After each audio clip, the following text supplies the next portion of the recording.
live. So, welcome everyone. Holbrook, you want to take the lead here? Yeah, sure. So we talked about a couple different topics, and Void is on everyone's mind. And so to rewind things a little bit, if you were here, I don't know, a couple months ago, Lead God had kind of an epic rant about people should just play Void, and it was super fun, and he made a lot of great points. I don't know if anybody really paid attention. Woody again the other day on one of his lives said, everybody needs to stop just making Void boring. Let's have some fun in Void. Like, why are you playing this game if you don't attack? And I was trying to give some like devil's advocate ideas about what the problem is. But I think we all want Void to be cool. But the problem is that Void is broken. So let's start with, how do you win Void? You recruit more than the other team, and then you go into the final phase with a lead. And then you set a bunch of traps knowing that they can't possibly win. And then if anybody says that you recruited and bubbled, you just say, what do you mean we had traps? Look, we beat them in the kill phase. And that's it. That's how you win Void. So the problem with this is it's kind of boring for the other team that doesn't want to recruit. And I think the problem is a little bit deeper, unfortunately. So back in the day before Head of State, you didn't really know what was coming up. And so you just might feel like recruiting. Or you might want to play the other events. So recruiting makes sense. What's up? Okay. So like there's what, two events where having a lot of troops is helpful outside of Head of State. You have Global Conquest and you have Elite War. Global Conquest, we already know most people are bored with. Like, that event is also broken. No one cares anymore. And it's broken because they won't do merges among other reasons. But so cross GC off. Coming, sure. Bro, mute your phone, bro. All three. Sure. So GC's broken. We already know that. We've covered it. Elite War, if you're in one of the good nations that's high up, then that's great. Congratulations. Elite War is great. I won't try to argue with you. If you're not in the top 50, you're basically getting farmed. I won't speak for everyone, but most people I know don't want to waste money on Elite War just to get farmed by the top 50 nations. So cross those two events off unless you're a GC nation or if you're in the top 50 of Elite War. Again, I'm generalizing, but I think this applies to a lot of nations. You don't need a lot of troops. Like, I know that my nation can't win GC, so I don't need troops for GC. I know my nation can't get into the top 20 in Elite Wars, or my alliance, so I don't need a lot of troops, except for Head of State. But the problem with Head of State is, like, everybody knows now how to win, what I just covered. And again, I want to be clear, like, that's not a criticism. You know how to win, you execute the win, congratulations. Like, that's good for you. But it's not necessarily good for the game. It's kind of boring for the community that we can't really play Void. Like, who gets real excited to sit around for 8 hours staring at bubbles and one trap, knowing that you can't win because the other team recruited a bunch of troops? And you could recruit some troops, but you can't win GC or Elite War. So what do you even need those troops for? So I think the game's just kind of broken at the moment. And I think it's deeper broken than we would think about. Like, still back in the day, I would recruit some troops every now and then. And right now, I would argue it's also stupid because we know C44 is coming. So burning a bunch of recruits if you're a 41 also doesn't make sense. There's just so many reasons not to do it. But even if I wanted to, then I'm looking at my Head of State bracket. So like I said, back in the day when I didn't know what was coming next, maybe I want to recruit because I just feel like, having a good fight or whatever. But I'm looking at my bracket and it's like, okay, so I can waste a bunch of money for recruits, but I already have 380 million BP or whatever. I don't need troops for GC. I don't need troops for Elite War. And Void is a pain in the ass because I'm just going to have to recruit all the time. So I can go ahead and spend that money, and then I'm going to face 858 next week. And we're probably going to get our ass kicked by them. Or I can just sit back and go, you know what? 796 really wants to win. Okay, that's cool. I'll let them go fight A58 and we'll just have a better frenzy next week. So it's like the motivation to fight is just completely gone. And we still tried to give them some action. We got some battles that we lost, of course, because they had great traps. And it's just like, all right, cool. We'll go in and give them some action. But after that, they're complaining that it's boring as fuck. My nation's complaining it's also boring. It is boring.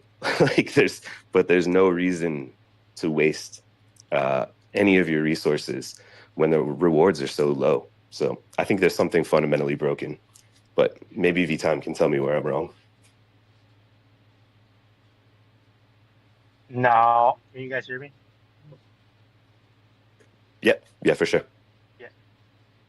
I mean, obviously I've been playing this game for like 4 or 5 years. I can't remember 4 or 5 years, but I do think it's broken to that extent where people can just kind of recruit and not like the strategy part. I used to be able to love like, hey, can we do this like a trap? But it was like it wasn't like a T4 trap or something. It was like we had the numbers. So biggest thing I've seen right now is due to like being like a year and a half, mergers, you lose people. So the interest isn't there. So that's where the fights don't happen. Like so, I was I play in two nations, 372 still, when the other owner of the city isn't there, and then obviously in 621, 621 we have the people, we have the cities, so it's obviously more fun. Like we literally did a 40 against 60 and we won, and the whole time I'm like looking at my phone, like, okay, like, are we gonna win this? If we lose this, like, it just brings that adrenaline, and then it's like, okay, we won, cool. But then, like, that was it. Like, it was we literally climaxed 20 minutes into void, and I'm just like, oh my god, like, can we do another one? Like, you set it up, you're not gonna lose troops. It's just gonna be heals. We'll go in, like, it's something to that effect. But in 372, I literally don't have the numbers, and I'm having to like hit and retreat, and I'm getting positive numbers, but it's like then they stop once they realize like I am killing way more than they're killing like in the other cities. So it's kind of like nobody wants to just keep wasting heals and money because we all know heals aren't cheap as soon as you start going higher in levels. So it just becomes like a money pit where you're not getting the participation, and on top of that, you're not. The, it's just everybody's just setting a trap in a sense to some form, and you either don't have the numbers to hit the trap and lose. Like that's another thing for me too. Like I know we complain about it, but like I gotta be stupid and hit a trap when I only got 10, and it's like not the best 10 cities there is, and you got 40 in there. Like why am I gonna give you points? Like that's also another thing. Like I'm not gonna be stupid. Like rather keep it tight and then wait for a mistake somewhere down the line, hopefully, and then go from there. But it really does come down to participation. Like I said, I get about 20 in 372, and then I can have anywhere from like 40, 60, maybe more in 621. Like it's two different things. And obviously, participation, from what I've seen, is the biggest one for me. But I do feel like there should be a cap on recruitment like overall as a nation. So then it's a little bit more strategy. Hey, who do we really allow? And this also kind of might help the relations between Alliance 1, 2, and 3, or 1 and 2. Like, hey, who really needs recruitment? How can we work together? Okay, you guys recruit. Like I kind of like what we did with 564, where hey, we're not going to mass recruit. You're not going to mass recruit.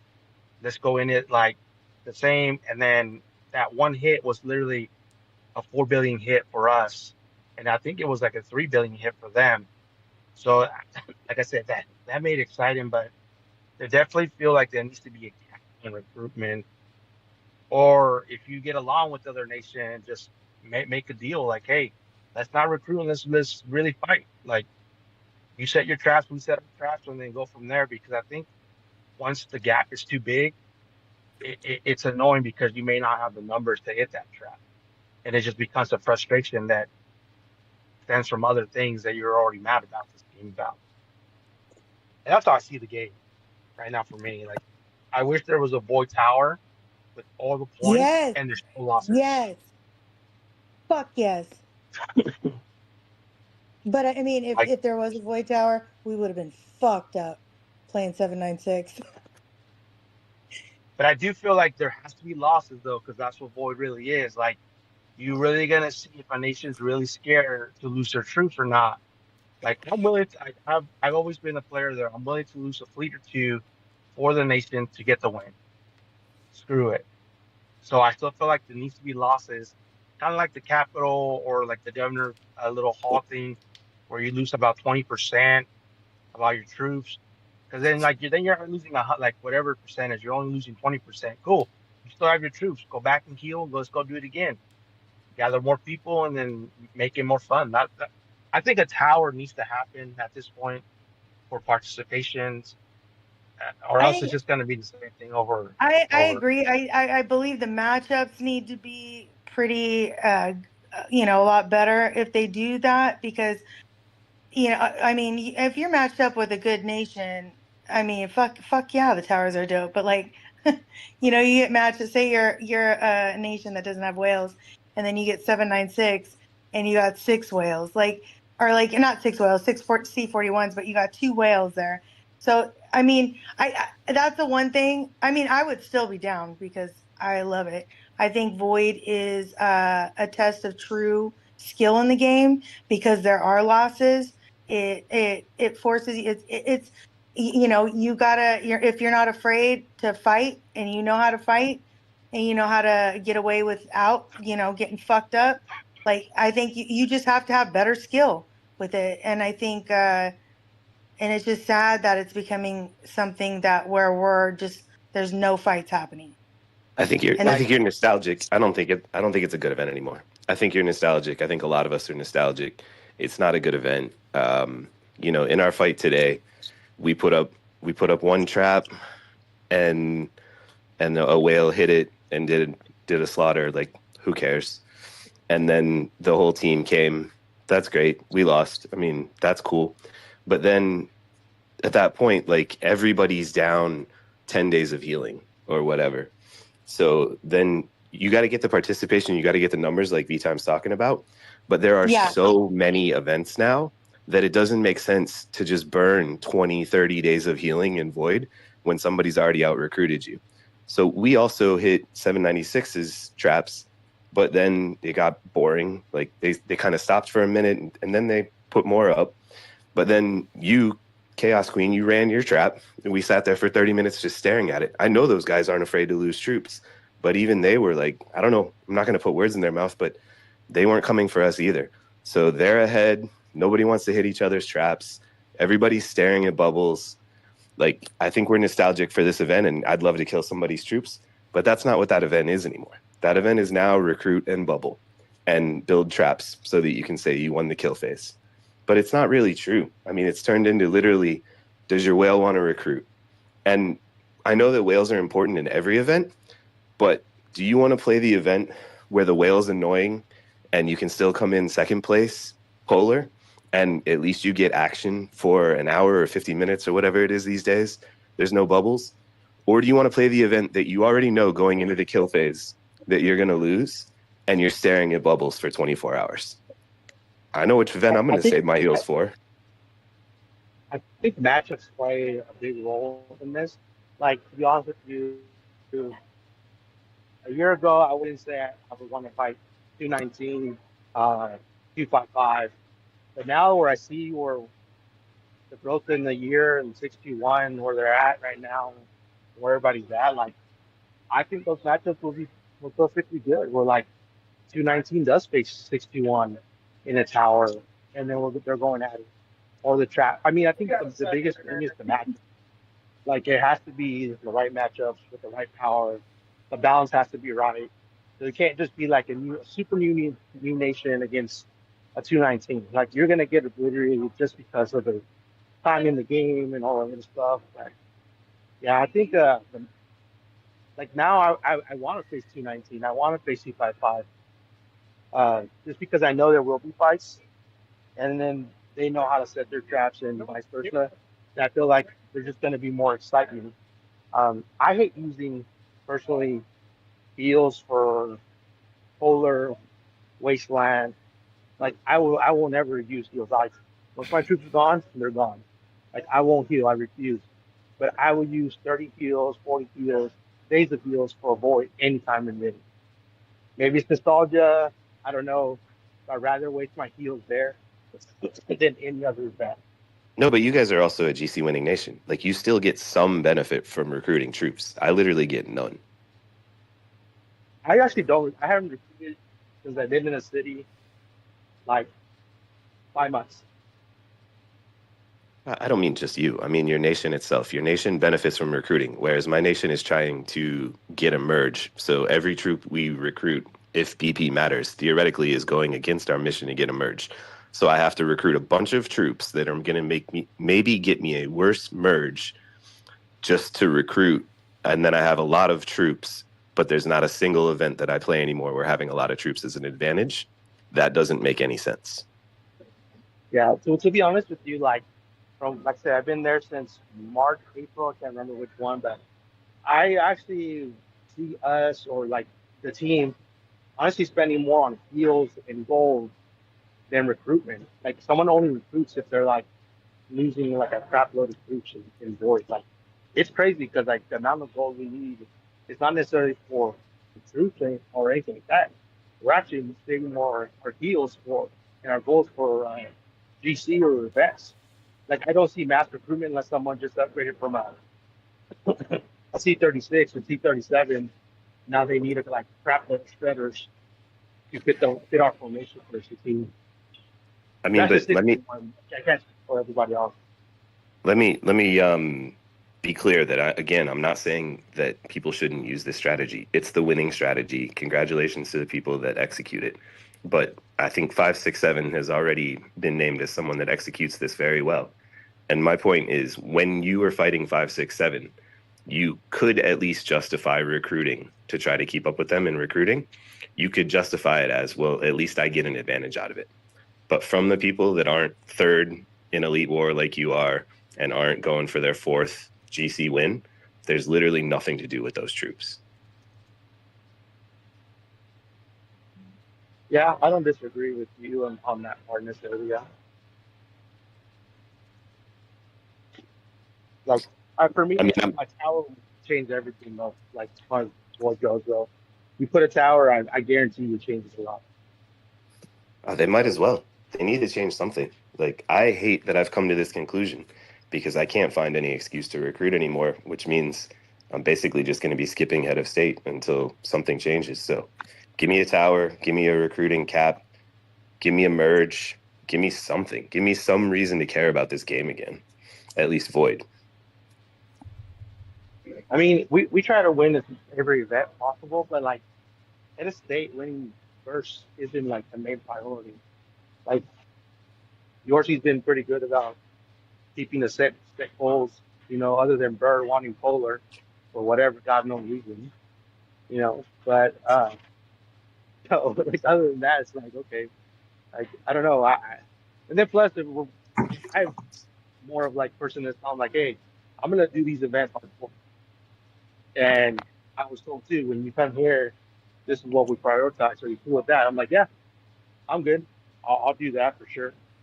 So, but yeah, I mean, what other than not playing Void, what do you think is the solution other than power?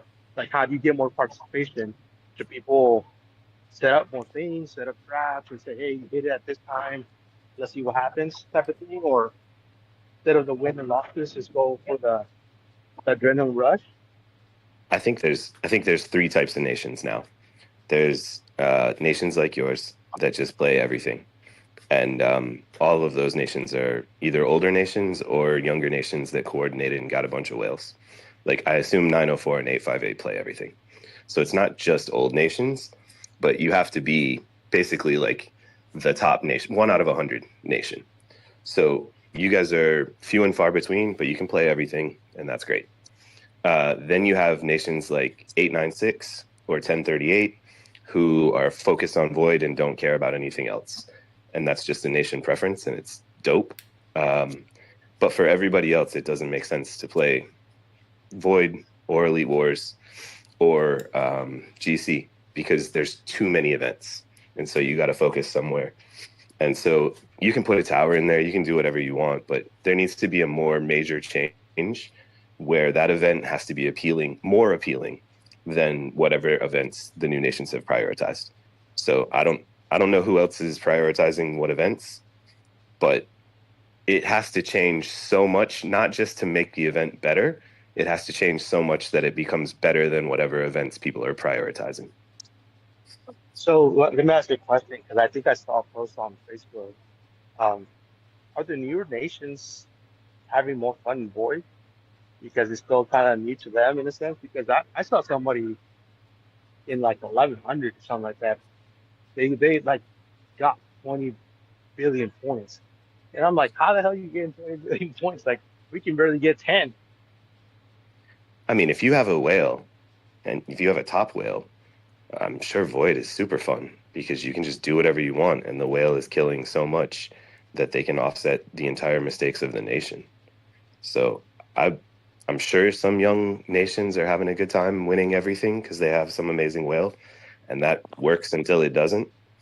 I think the nations like 896 and 1038 that prioritize Void and only Void, I'm not speaking for them, that's what I've been told. I think they're going to continue to be amazing. And 923 just won, so obviously they're prioritizing Void. I don't know the other nations as well, so sorry for whoever I'm leaving out. I'm not trying to insult you. Oh my God, Yeah. is Relly here? I was gonna say, I think part of the reason why newer Relly's nations, offline right now.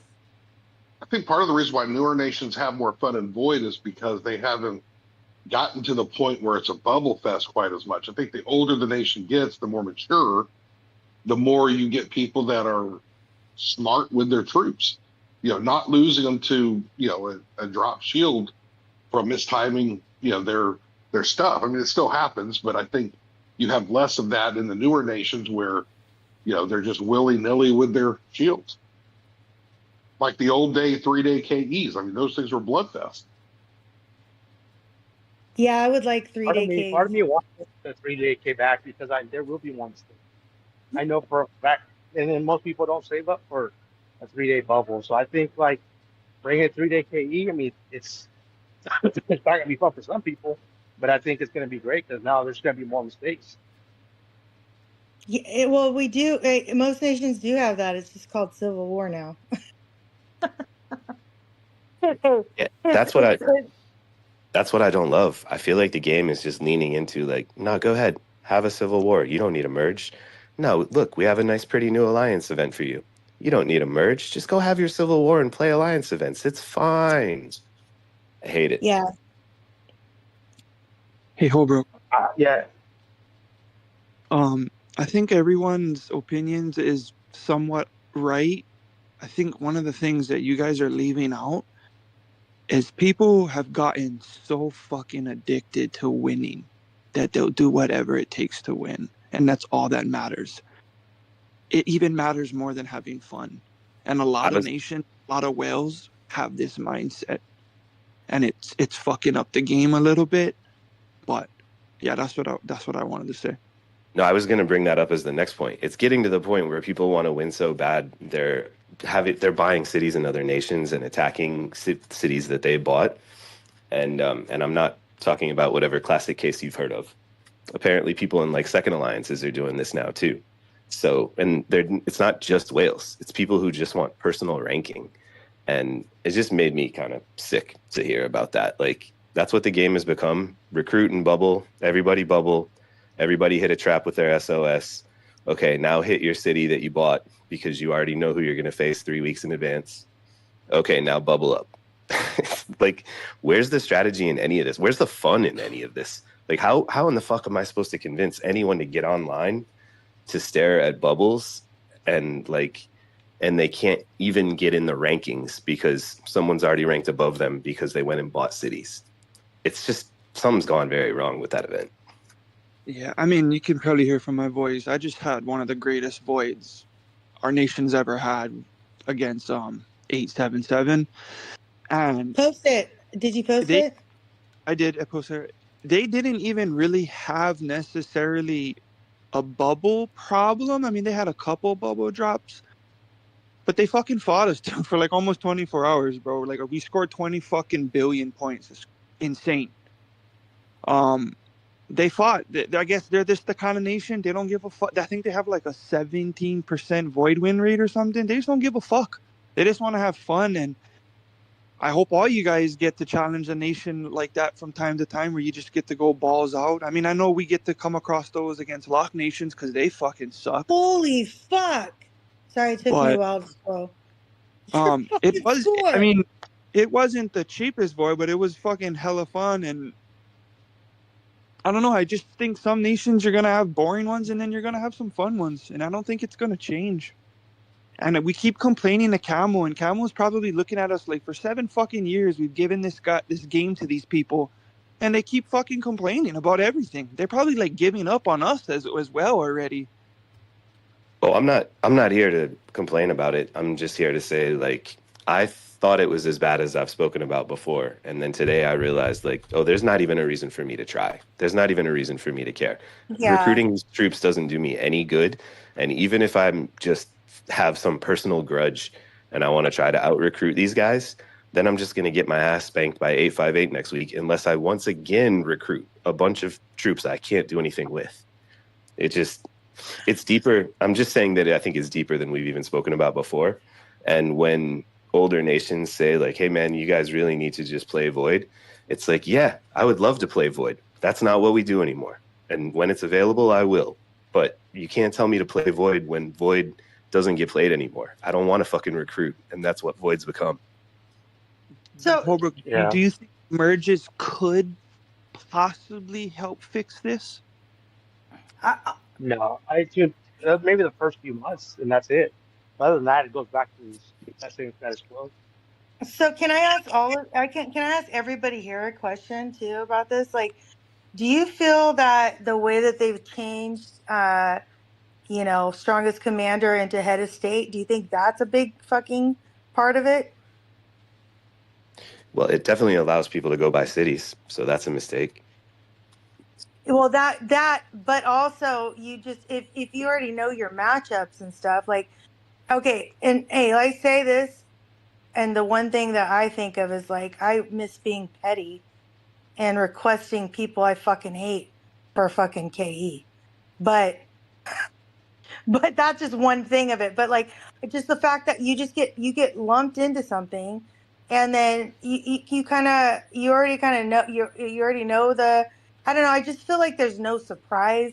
There's no I don't know. Made it worse. I think it drastically made it worse because now we're competing in a 3-event group rather than I'm going into Void to win Void. No, I'm trying to win these next 3 events by any means, not just, hey, I got a good matchup for Void, I want to win this one. It's more of like a 3-part tale now rather than just, hey, we're going into KE and we want to win. No, well, actually, that, hey guys, I'm gonna jump in. Hold on. Vader's talking. Hold on. I think the issue is too, when you lose one, then no one gives a shit about the other ones. So your 2 scenario happens where is, let's just say the first one you guys lost, then it's just like Bubble Fest. The other ones, they don't give a shit to try. They won't do any recruiting. They won't do any fighting anymore because they're already out ahead of state. You lose one, then you're done. So, like, this Void was probably the worst Void I've ever played. There was, like, nothing. And it gradually gets worse and worse. And it happens as they lose one battle, they're done. They don't care to play anymore. They're not going to get head of state, so they really just don't care anymore. Well, and you're rewarded for losing too. If you lose, you have a chance to actually. We don't, like, we're down all the time, and then we're battling till the end. And sometimes we can flip off the margin of losing, and we'll lose the first event. But, like, I guess the older nations are just more prone to want to do frenzy and Void to want to win versus like the head of state, like like you just want to win. Like I just don't see that with the older nations like 100%. Like if you play 3-7-2, I bet you they're going to be trying to fight 24 hours and try to find as many stars as possible. Well, look, this is where I'm going to jump in. This is by you with 255. Look, we're experiencing some of the same issues and problems as everyone else. And some of the things we're doing, like with 286, this void, we agreed that in phases 1 through 4, we would limit that to 4.5 billion points. There was even a point where I think both nations stopped killing monsters because we had reached our point limit. And we decided, hey, we're gonna decide this during the killing event portion of the void. So those are the types of things we're trying to do. But ultimately, even after that, 286 is a very frustrating nation. They're a T4 nation, so even when we did, find unbubbled cities, you're hitting, a city with 5 million T4s, and that's it. And this entire void, I got in on one attack in 24 hours. So those are certainly some issues that I think need to be resolved. And obviously as an attacker, you don't get points for killing T4 troops. I would like to see Camel 1 at least give us points for killing those troops, or if they're going to fight with T4s, they don't get points for killing a higher level troop if they're going to fight with T4s. I think that would put an end to that.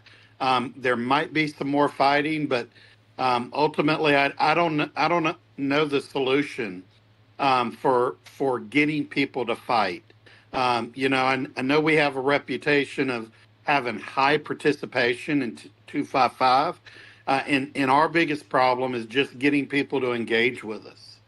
And so, I think we're all searching for a solution. We all love this game. We're all addicted to it, but I think we got addicted to the killing. And that's what's slowly fading from this game.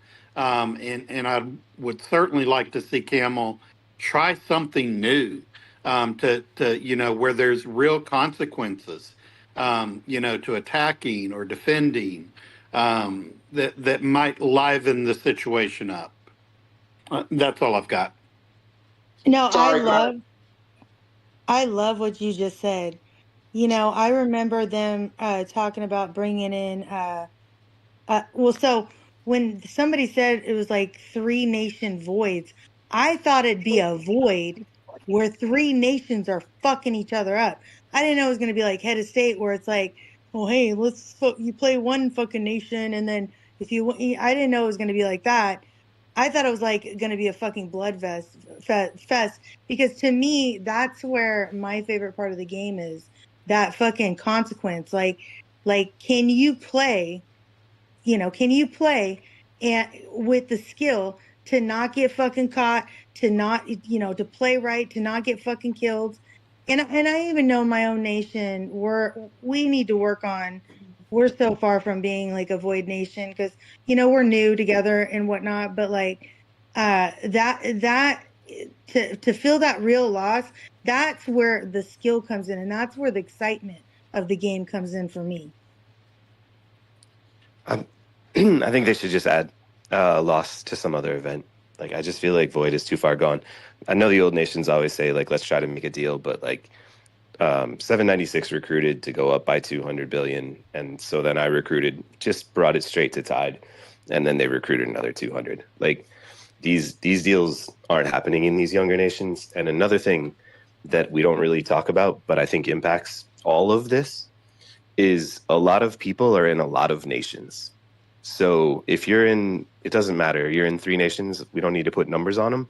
If one of your nations loses the first round, then you probably don't show up for the second or the third round in that nation. And then if one of your nations loses the second round, you probably don't show up to that one again. So you're playing the last one, right? Because you've won twice in that other nation. So you have players that are in so many nations that they just leave and go play in whatever nation is winning. I guess because they're addicted to winning, or they just have friends everywhere. Like, I know a lot of people play in a lot of nations. I'm not saying there's anything wrong with that. I'm just saying it's a compounding problem of there's just not reasons to play in an event in every nation. And then it's even easier to just skip it when you're like, well, we already lost and I'm in this other nation too, and they won. So I might as well just go fight there. And then you go into the other nation that lost the first round and it's just crickets. Everybody's running ruins. Nobody cares. That's true. This comes back to one of the mantras that we talked about before, right? You guys were saying, it's almost impossible to play all of these events now at once. Like, we may as well just pick 3 and focus on those 3, because it's just become a spending spree again, right? It's true. Yeah, for Guys, I sure. just If we focus on Void, obviously older nations have different problems than newer nations have. So, for example, older nations tend not to have that much of a problem with tons of people dropping bubbles, or at least that's what's expected. But they are more disciplined than the newer nations. Yeah. So But the bubble fest doesn't happen so frequently on the newer nations, but then again, well, you seen what just happened in 987, bro. sure. Like, Look, we were up against 20 whales, and we're not even allowed to attack one of the alliances. we've had this style of conversation more than once. For once, I would like to get a different perspective on it. Okay, we all know what's wrong. Yeah. Or we all No, feel for the sure. consequences of that. So, what about instead of once again pointing out everything that is wrong, we together as a group, we come up with some ideas to fix some of these things. We can't fix all of them, but some of these issues can be solved, right? For I mean, I example, think Camel. the T4. I think One of Camel the- did that. One of the I mean, things about people being in multiple nations, and having allegiances to different worlds is, in 255 and in our alliance, event participation is mandatory. You don't show up, you get put on a blacklist. You miss a second event, well, you're gone. And that's how we're able to manage, our nation, where we want like-minded people that are going to show up for all these events. Now obviously you have to recruit, players from certain parts of the countries. North America and Asian countries tend to align really well with each other, but you do what's necessary, and we don't allow, people to not show up. That's just not a thing in 255. So I know that might be experienced in other nations, but we kind of put our foot down on that. That if you're going to play in 255, specifically at him, then you're going to be 100% loyal to what we're doing. I just wanted to mention something real quick, guys. I just kind of feel like what might be killing the game, and it could be only talks of things that we discuss here in the chats, but at the end of the day, there's a lot of nations that have great winning streaks, and I applaud you guys because you guys are doing your thing, and I can't really knock that. But at the end of the day, I just feel like what's killing the game is people are more focused on the winning streaks and keeping that going more so than having fun. And that's kind of like a different vantage point that I just wanted to chime in with. I Well, think I Camel don't- did. I'll say real quick because you guys aren't going to want to hear this anyways. But I think Camel did address a lot of these problems by introducing Polar. Right? There's no whale that can bring 300 million troops. There's no bubbles. Like they have addressed it in a way. It's just not the way that we want. But I would give them credit for at least giving us a different event where we can't make these same complaints. The only problem is that you don't lose troops. But if they just add a polar once a month where you lose troops or something like that, it could be pretty interesting. No one's showing up to take 255, 621, 567. There's just certain nations that people will not face. Well, it's funny. What's your name? Bayou? Yeah, by you. Bayou. Hi, sorry. We were on VC earlier today, and I had a very short, and I kind of got stuck in this experience, but I never regretted it because it was a very good learning experience. But when I kind of got stuck in a city in like a farm in 219 in Sin, I don't know, a few years ago, and I learned a lot, but just wasn't. I was early in the game, and I was not ready for that kind of gameplay. And they were all early morning things. But we were talking about that. I was like, people don't show up to our priorities. Like they get kicked. Like they're, and right now we're a little early in our kind of team building for us, like all of us coming together. But at the same time, like Holbrook is really good about, whatever our priority events, he's on it. Like, I mean, sometimes they're like, oh, this person didn't show up. He's like, yeah, but they were there in the last time, so he's always watching what it is. And I think that's the big thing. If you are the top alliance in your nation, you have to hold people accountable. There's nothing around, like, there's no way around that. Like, you have to hold the people accountable. But we were just talking about older nations and how gangster you motherfuckers are about not showing up for your shit. Yeah, Yeah, but it's a that's whole the it's a whole lot expectation of the nation. it's a whole Like lot that's what I was easier told to. in one. Sorry about you. Go ahead. My bad. No, it's V time. Like I was told that going into 621. This is what it is. You want to play like this or not? I said yes. Less stress, more people. It's like how you said, you have to buy in 100%, or else that nation is not for you. Like, and that's what I wanted. So I actually had like, when I went. I was like, ooh. Now honestly, like, I'm less stressed.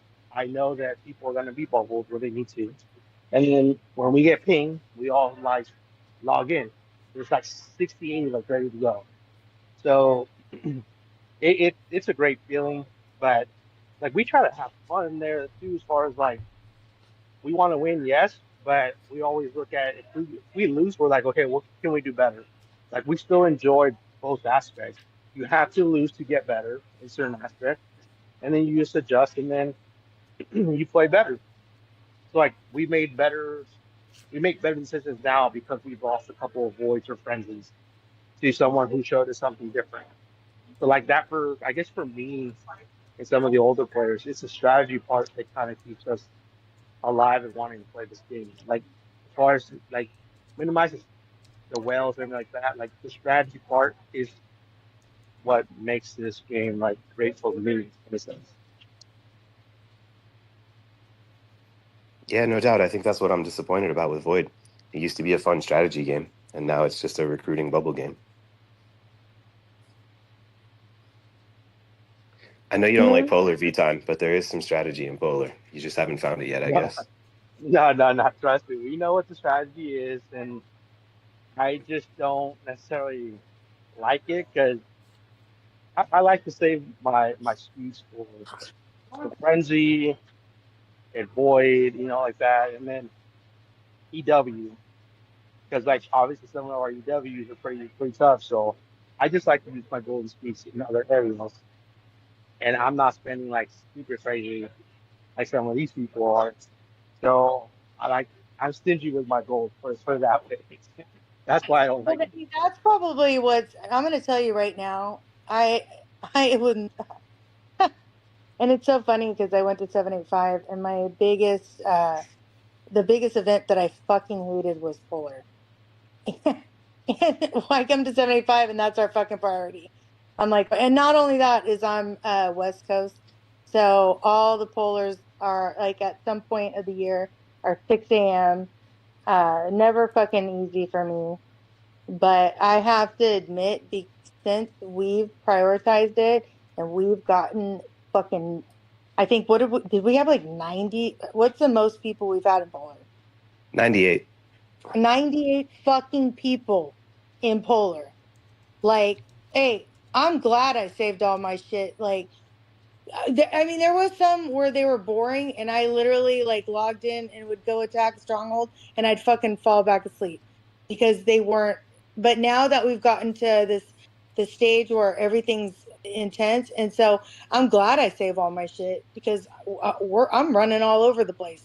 Actually, I'm running in a couple cities, and so I mean, but that's because we focus. I mean, if our focus was spread out and we had it on other events, yes, I probably would feel the same way. But man, I have to say, like 785 is kind of, or sad, has kind of made me fall in love with Polar. I mean, we have made it a priority, but my advice in general is to younger alliances that can't win everything, is to just pick any event, whatever your favorite event is, and just go all in on that. So, I mean, we do Polar and Wasteland, and Wasteland has gotten more interesting. We just fought somebody strong. I don't remember who exactly it was, but it was a fight till the end. They had S at the end, but we still had enough points. On the last Woody live podcast, whatever, people are still shitting on Polar, but 621 just had a tough match against 255 that they lost and said they loved. I think 425 fought 52 or something like that. So No, now that we fought 465. We did, yeah. Yeah, we fought 465, and that was a battle till the end.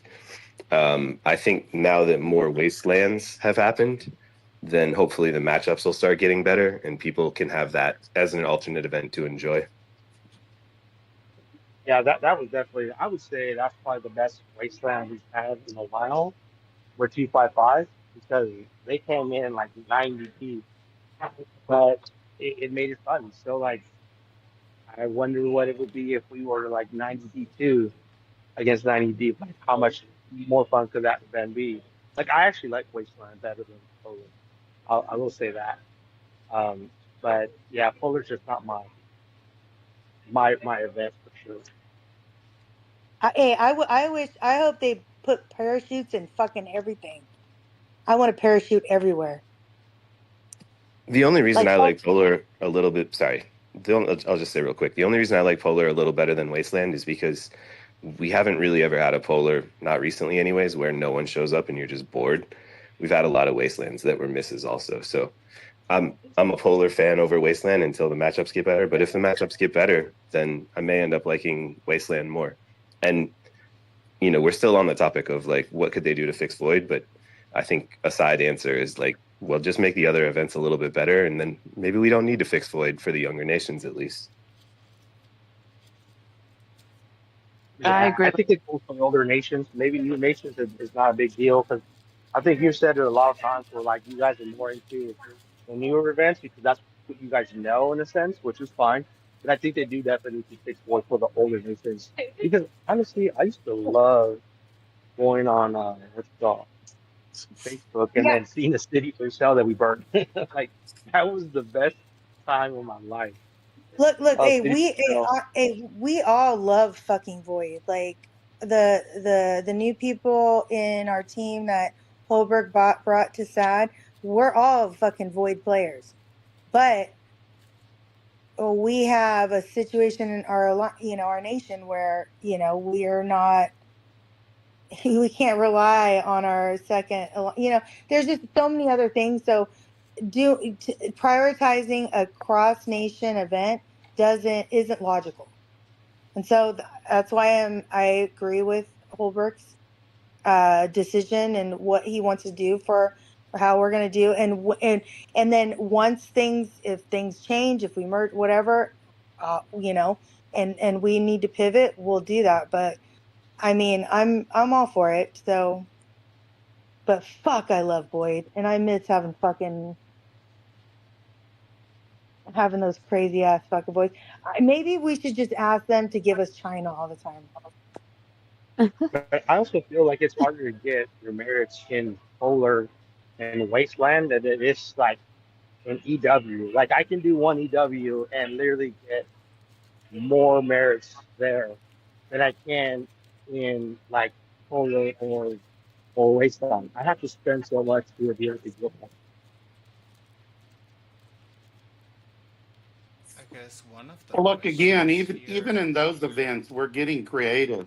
You know, back in the older nations, like with Nation 621, when we did Wasteland, you know, we agreed to split up all the towers. And for the first 20 minutes, all the battles were in S.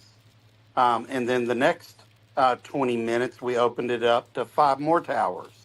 You know, so we made it interesting, and we also made it where our smaller players could get their merit, you know, and be a part of those big battles. You know, and I think ultimately that's what we're trying to do more, specifically in Polar. You know, really the first 10 minutes, we let our smaller players take the bases, and only when we're really fighting for the center do the big guys get involved. That way, everybody's able to get their merit. We can have fun and enjoy the event. And nobody's really spending on these events. You know, I think max. You know, when you've got 100 players joining, you know, you're spending. You know, the big guys are spending $20, $30. We're not having to heal. You know, we're not having to spend a lot of speeds. So there's a lot of benefit, you know, in having high participation as well. I love what you just said. So one thing that Holbrook does is when we go into Wasteland or Polar, he doesn't touch the board because that's actually a great tool. Like if people do have if they do, your say your mid spenders, right, or your people that have the tokens, coins, or whatever the fuck they're called. He lets us go in and we will boost the board, and as soon as everything's done, whoever can boost that board, it gets you merit really quick, and then once everybody's done, he'll do his thing. And but I do like that because that's something I think about in uh in Polar, especially when you're hitting the fucking bot bases, to just Right. let it, all the big guys just sit back, right? I didn't think I've never thought about that. And hey, that I, would help my fucking ass too. I never attack for the first 5 to 10 minutes of Polar. I never attack until I want to hold a choke point. I let you guys get all the way there. Yeah. For Void, I think we have two different perspectives here. Like you said, Quinn, you said that everybody loves Void. Well, that's not necessarily true, especially not in the newer nations. You started when, I guess, at a point where there were few events. One of the biggest events was Void. For the guys coming into the game now, or like 6 months ago, there's so many events where they can get merit, they don't need to lose troops. Why, especially for the small or non-spenders, they don't like Void. They really don't like it because they lose stuff, and for them, like, they're not big spenders. I'm talking about the lower spenders or free to play players. If they have a whale doing all the work, why? No, I you know think what? And I should never speak for other people. I just know I love, like, the whole reason I love this game is attacking and killing people. Like but also I'm from 847, but I was also in 853 this a long same time. And 853, I mean, I think we had 1 week of fucking peace. So it was Civil War nation, right? So it was just constant Civil War. And after 3 years, yeah, I was fucking tired of it. And it just kind of got, even me, like somebody who loves Civil War, was like, yeah, this is enough, and that's why I left. But the I think it just, yes, I shouldn't speak for other people because God knows I know people who love troops. but I've never been groomed by anybody who's been like that. I've always been groomed by fucking fighters. So, I mean, yes, that was my personal opinion. I understand that, and it's a common. I just brought it up because it's a common theme. People from older nations tend to like Void a lot because when they joined the game, this was one of the main events. But the perspective is slightly different for a lot of people in the newer nations. I don't mean everyone. Obviously, there are fighters and people that like Void in the newer nations, but for the majority of the players, why? Well, there was also Resources back for in. one. Go ahead. I think in these newer nations, in the newer nations, one of the things that you're constantly that's holding up your growth is resources. Getting those minerals for those free to play players. And Void is one event that you can get all that and not cause a civil war in your own nation because True. you're attacking another nation. The only other way to get those resources is one, set up farms, and I don't think most people enjoy farming. It's hard enough to run your own city, much less multiple other cities trying to get resources. Then you start attacking your third, your fourth, your fifth, your sixth alliance in your nation, and you wind up killing your nation in the name of gathering resources or in the name of being bored.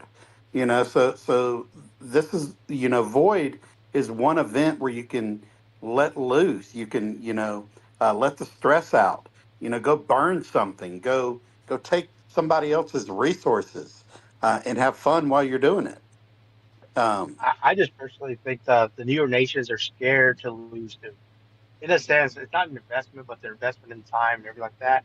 That's why I feel like the newer nations don't like Void because they are spending crazy amount of money faster than we ever did. But there's huge losses in Void. So I think Sure. that's why they're not wanting to play Void for that reason. But like I said, I love going into Facebook and seeing a city for I sale. know. I just hate And even I know fucking that I've hearing never heard. Like, I'm like, I hell yeah. couldn't trust the 1100s and below. We all love Boyd. I Yeah, just, so like, if, if you're a true competitor, like, you know what it means when everything's on the line. Like, you can lose everything you work for a year, 2 years, whatever, and you're like, damn, like that sucks. And then for the person that actually gets the hit, you're like, hell yeah, this is what I've been waiting for. Like, that's what drives me in my adrenaline in this game, where I'm like Yep. 3 months ago, we 100 million BP city, and they had 20 reigns, and we just kept going in and in. And this was one of their strongest cities, and we just zeroed it out in 30 seconds. And it was the best 30 seconds we've had in a long time. I was like, hell yeah. I hope he quits. Like, we won't see them in global ball, but it was the best 30 seconds a minute, and that city just went poof. And I'm telling you, this city had amazing stats, and there was no better feeling than knowing that person's literally punching a wall or something, throwing that phone. Like, the best feeling ever.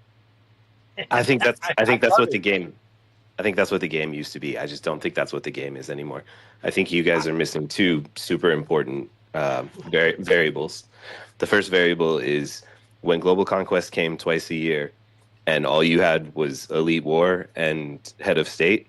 Then losing a bunch of troops is like, oh damn, I guess I'm going to be short in Elite War. Oh well. But now there's like 7 events that are no loss. There's probably more. I don't even know at this point. And so you can play one event, lose all your troops, and then miss out on 7 events over the next 2 weeks. And then the other big variable is I definitely don't want to speak for somebody else's culture, but I've been told that there are cultures where playing an event and losing doesn't matter because playing the event was winning all on its own. So what you're actually saying is they should play in Void, risk losing their troops, and then they can't even play in the events over the next 2 weeks or however long it takes them to get another fleet. And all of those are no loss events. And all they had to do was play. They didn't even have to win in their mind. All they had to do was play, and they won. And so you're not really saying, hey, you should play Void because it's my favorite event and I demand you play it. What you're really saying is you should play Void, and it doesn't matter if you can't play the next 7 events. It's all on the line for Void. If you lose your troops, you lose not just this event, but 7 events. Hey, Holbrook, I just wanted to say I feel like something that's kind of been overlooked is, like, I get it. I've been playing the game for like 3.5, 4 years. The majority of us older players love Void, but at the end of the day, there's always been like a select faction of players in the game that enjoy Void for all the characteristics that you guys are hitting.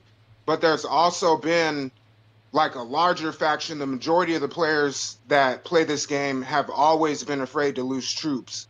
But as the years have progressed and the game has evolved, that fear has grown bigger and bigger because there's so many people like you all, like V Times, the Holbrooks in the game.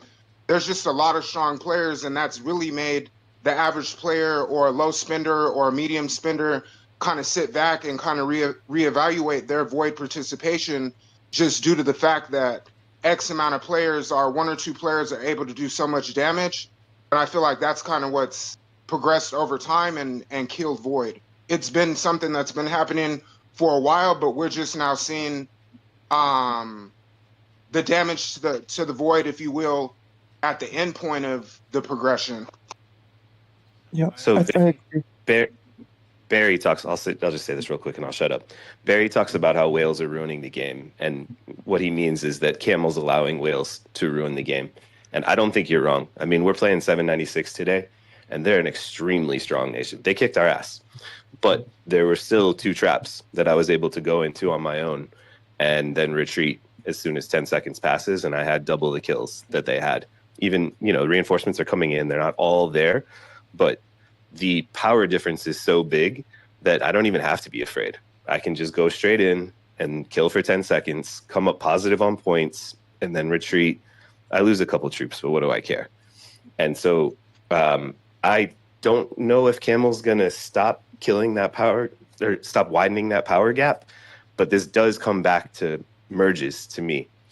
If you have more merges, you have more people online, and then, if they're going to have 40 people in as soon as I get in there, it's going to hurt me for the first 10 seconds. I might not even make it 10 seconds. So I just really feel like I actually hate coming on here and giving ideas to Camel because they don't care. They're never going to take this idea. But I think we need to have aggressive merges, maybe every 3 months or something, and then they need to have a split also so the nations don't get too big, just to balance the merges. And also it helps with the ego stuff, man. Like 2 people hate each other, they're literally stuck there, or they have to violate terms of service. That's silly. They should just have the ability once a year for a nation to say, like, split off into another sub-nation. Maybe you take 3 sub-nations and you create a new nation. So then we don't have to say, like, oh, there's only 500 nations, we can't do any merges. Like, that's cool. Break some nations off, like split them in half, and then create more nations. And then if you create more nations, you can do more merges. This just doesn't seem like fucking rocket science to me.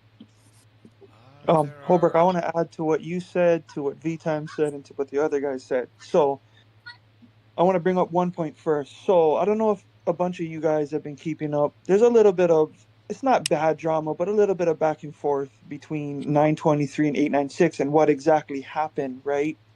And Butters brought up this good point that none of you guys have brought up this whole conversation yet. You see all around Discord, everybody's preaching, right? He says people talk about nations to preach about shield discipline, manage troops, hide troops, fight smart, blah, blah, blah, blah, blah. Then nations do that, and then everyone complains that they do that. But all around Discord, you see everybody, what is your nation rules? What are you guys doing to win? This and that. And then they do it, and then fucking everybody complains that, oh, this fucking nation, da. So I don't know about that one. And then to your next point, Holbrook, I've been preaching this for the past 2 years. I get Camel's a business. I get they have to make money.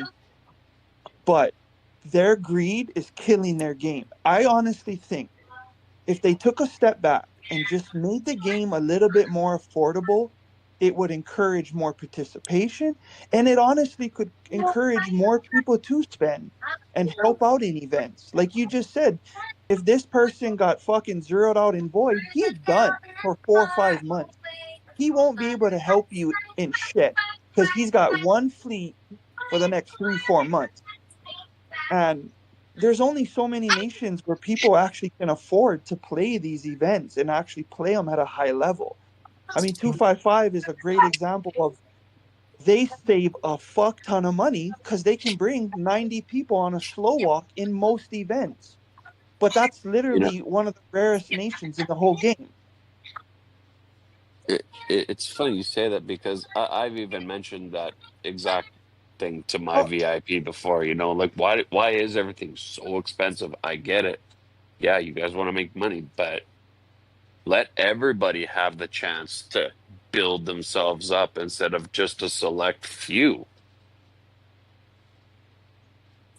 and then the power gap. I mean, I really believe that's another problem in the game. You just have guys that, I mean, let's be honest, there's cities that can fucking take on entire nations. Like Mental could probably solo 60 people in a week, like a decently weak nation, right? Like he could just fucking send, and it's like, what are, I'm not, I mean, that's their fault for defending against him, but it's just an example that the power gap, and we all know the next city levels is coming. It's not going to necessarily help with that either, right? Like I see 44 maybe not being a problem within the first 4 to 5 globes because their average city level is like 38 to 39. But anywhere from globe, what, 6, maybe 7 and up, 44 fucks a lot of events up. Like Yes, we it went up does. against Cockroach, right? This guy, he's not necessarily building his city right, but his melee health was like almost 2400. And his T13 tanks wouldn't fucking die, guys. Like it took forever for us to kill it. Can you just imagine what T14 shredders? Because shredder's special ability is even better than tanks. So can you guys imagine what T14 shredders with like 2500 melee health is gonna do? They're just gonna sit there, and it feels like they're never gonna fucking die, even though you have like 20 people in that attack. You know what I mean? Hey, I have a question. So when I was in 372, there was like a beta testing for when head of state first came out. There was like a Chaos Land type Iron Blood type of event. If they do that, if they do that, but it doesn't necessarily affect the score, because the reason why I told them I didn't like it, I was like, hey, there's no reason why I should be able to kill a nation that I'm not playing, and then the score helped my nation overall against a nation that had nothing to do with that. So if they bring that event back, personally, but it's like you're actually fighting that that nation, and there was like no bubbles though. Like so you have to go into it knowing like, hey, there is no bubbles, and if you go into it, you can't get zero out. So now it kind of forces you to do a little more strategy. Well, who's going in? What time can you go in? And I think the event had like 3 time slots where it was like you can go like in the beginning, in the middle part, or the end part. And I thought that was great. So it kind of gives you the whole global conquest thing too, where it was like, hey, you gotta be smart when you go in. When can we get some of our better people at this hour and be able to defend, knowing that you can't bubble. You have to go in there knowing you have to kind of like chaos line. It's just chaos. But that would honestly, I feel, give more participation. And the thing is, like, you can only go in there with 2 million troops too. You can't go in there with your whole like 400 million BP city and then no one be able to touch you. Like, I feel like it should be the same 2 million troops. You gotta be smart on what you're taking, and then you can use as much heals or whatever you need to.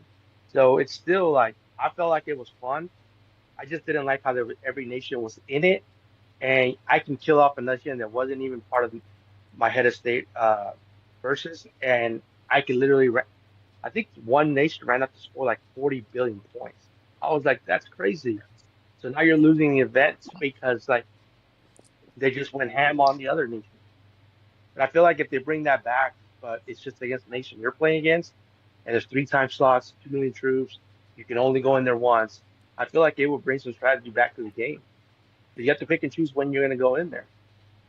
And there's no way you're going to be able to control Alliance 2 or your third alliance saying, no, you can't go in there. Because they guarantee you they're going to go in there and try to get their merits, their points, or whatever they need to do. And then they're going to bounce out. So I feel like it would bring a little bit of strategy back to the game if they did that.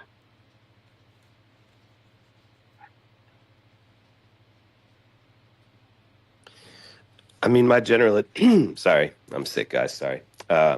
My general advice though is like, the game can still be fun, but trying to win everything for most nations is just not going to work. And so, if you love Void, keep rocking like 1038 and 896. If you don't love Void, then maybe convince your nation to stop wasting speeds and gold. Like, you're just not going to win everything. And honestly, this actually touches on another thing that comes up here constantly. I'm sure people listen and they're like, yo, why every week do these guys try to recruit me to 425 or 621? It's because if you want to play Void, you need to go to one of these nations. Like, I'm not saying one of those. You can go to 896 if you want to go younger, or 1038, or I'm sorry, I don't know. What Other about people's names. 923? 923. We avoid nation. Hey, you're right. You just won. I hear you. And I think 1111 probably is a good destination. I just don't study you guys, sorry. But if you love those events, I mean, maybe that's just the general advice. You don't have to go to any of these nations. Find a nation that plays the event you want to play and go there, because Camel's not going to make it easy for everyone to play everything and have fun. Yeah, I'm surprised 908 is doing what we're doing. We're competing in KE, Polar, Wasteland. We finally took a step back in DOT Triangle. Bryce. Hey, Bryce. Yes. Fuck 908. God bless you. I'm just Bro, kidding. you're way up there in Polar. I should have used you too. But most people listening are great. I just played them. When I was in 796, we played them in Void. Was it Void or was it Frenzy? Or was it was Frenzy, huh? Holbrook, to your point, our God has drawn a lot of players. We've actually recruited a few and a bunch more come, but same thing like you've brought up, we just don't have the cities. So I think people are making those moves, and I think it's gonna help the nations that are bringing these players in. But I see more nations going dead now, like way more, which will hurt the game as well. I don't know if Camel doesn't notice that. Like, okay, so you have your reasons for not merging. I'm not going to argue their reasons for not merging. I think that the reason that they gave Woody is the only reason and the best reason. But if you don't do something, it's going to get even worse, because now you're just going to have like 10 super nations across the entire game, and all the rest are going to be dead at this point if people continue to leave, go to these more competitive nations. That's why your point to merging. Okay, so we have to stop fucking complaining about Camel, because it doesn't matter. It's a fucking business. It's basic economics, supply and demand. They keep creating new fucking nations. These people go there, and the fucking amount, I can't even fathom starting in a brand new nation. But these motherfuckers are dropping so much money. They have better fucking packs and better, like, you can, like, I remember when like the first mercenary shit came out, and I honestly was just trolling, and I'd go there, but then I see that you could buy the fucking, you could get all of the fucking good officers like in the first week, easy packs. Like, they're making it more available, and it's supply and demand. So while we're complaining, they don't give a fuck, because they're making money in these newer nations, right? So to me, I'm all about sink or swim in anything I do in life. Sink or fucking swim. You got to figure out a way to fucking pivot. You got to figure out a way to fucking make it work to your advantage. Like, so what Holbrook's done is he's created his own fucking merge. He's like, fuck Camel, I'll merge myself. I'll bring people here, like stuff like that. And honestly, for you, Bryce, your fucking nation is on a great nation if people want to go to. Yes, same situation. You don't have cities. But like, I just played you guys, not long ago, I played you guys. You guys are a great fighting fucking nation. And so we just have to keep pivoting. Like, and don't play all the fucking events. If you don't want to fucking fun camel, don't play all the events. Don't spend fucking $10,000 on DOD, or don't do all this shit. Start limiting it to where, like, and start focusing on what you want to focus on. I mean, I don't really have any other advice because all I really want to do is log in and kill motherfuckers. But So the Queen, can I? contrarian that is just if everybody's looking that wants to be competitive into the game and they're looking to switch nations and there's no cities available, like what are you going to do? Are you just going to stop contributing money into the nation, into the city that you're currently playing in, jump on a waiting list, wait for something to become available? I mean, after a while, that's going to get kind of old because the nation that you're currently in sucks. You're looking to move, but there's nowhere for you to move, or there's not a comparable city for you to occupy. Like, how long is somebody going to sit on that waiting list, if you will, for something to become available? So, I mean, I get where everybody's coming from, and that's a viable option, but not everybody is going to be patient enough to wait for those cities to become available or have the bread to even try to make that move. So, like I hear everybody's vantage point, but at the end of the day, like not everybody can just jump up and switch nations.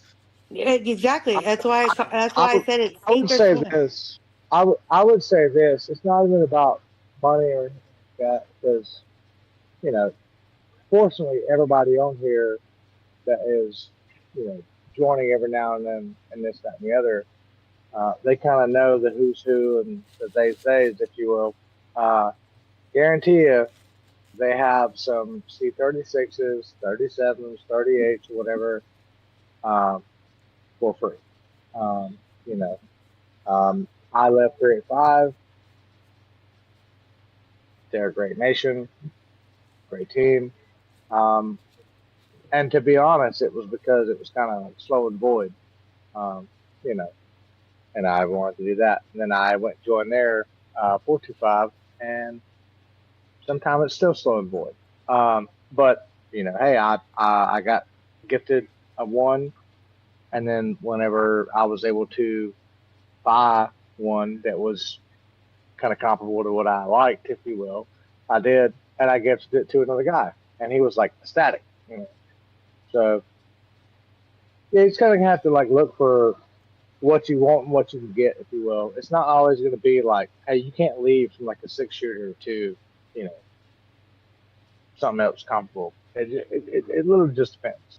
Yeah, And I think like leaving one nation to another and being like, oh, I'm gonna leave from a C36 here to a C41 here is like, okay, cool. You've never even. It's just hey, as long as they accept you and like they're cool, like let you join and play, I take that. And depending on your gaming style, there's always more than one nation available. You don't need to get stuck in with one option. If you're yeah, for sure, yeah, needing to move, that's a great. Sure. That is a great point. Yeah. I mean, look. I'm not gonna say I'm the greatest. I'm not this great player, but I've played a lot in a lot of different places, and I know a lot of people in the game, and a lot of people know that I'm a fighter, and so this might not be a good thing. I get recruited a lot to come play Civil Wars. But you get people in the game. People also need to remember this is a fucking long game, right? So, if somebody leaves, like I know it's hard to leave a fucking strong city in a shitty nation, but if you leave and you come to like say we get you a C36 and you're a C41 in another nation, but guess what? In fucking our nation, you don't have to carry it. You don't have to spend fucking $500, $1,000 every fucking event to carry the whole to try to win, right? You've got 90 fucking people showing up in the event that we're playing in. And so and then event, and you got to think it's a long game. So people are going to leave. Other cities are going to come available. Like people have to let go of this immediateness, right? Because if you're in it for the long haul, yes, just don't even think that way. But yeah, if you're one of those people like, oh, I need to have that power now. I can't leave this power that I have. Like I get it. Then fucking stay in your shitty ass nation. But like there is strategy. This game is going to be drawn out. It's going to change. It's going to evolve, and it's going to be based on fucking economics, like what people spend, supply and demand. So we have I no hear you, Queen. cities. We have no cities in 785. It's the same as people are speaking up in the chat. 910 has no cities. Great Nation, no cities. 908, Bryce, Great Nation, no cities. I also know what you're saying about like waiting for how long? How long do you want to wait for a new city? I've noticed from 785, if somebody says they're interested, basically I have to find a city within 7 days or they're not coming. And honestly, it's not some organized priority list, because I'll go back to people after 7 days and be like, yo, you still want a city? And they don't even respond to me. So it's literally just show up. And if somebody happens to quit that week, then you might get that city. But my advice to everybody that's sick of their nation, like, first of all, if you've been seeing movies that suck for 3 years, you're not committed to see 5 more years of shitty movies. And it's just not the right strategy. So, but if you want some insurance, just kill your city in frenzy. Nobody's saying you have to get rid of your baby and go take a farm somewhere. But you can kill your city in frenzy. You can take a farm in whatever nation you want to go play in. When I say farm, I just mean like, if you're playing in, I'll just say another nation. Yeah. I think you can talk to your VIP and just ask them to pull it off the shelf, and say, listen, I'm going to be gone for a while. Oh. And you just... Yeah, sure. But I mean, you could just quit the alliance and then you don't count towards nation battle power and just get Frenzy zeroed. It doesn't cost you anything. Not everyone has a VIP. My point is, like, if you're a C36 in a young nation and you're carrying the nation, if you come to 785, you can take a C34 that's average.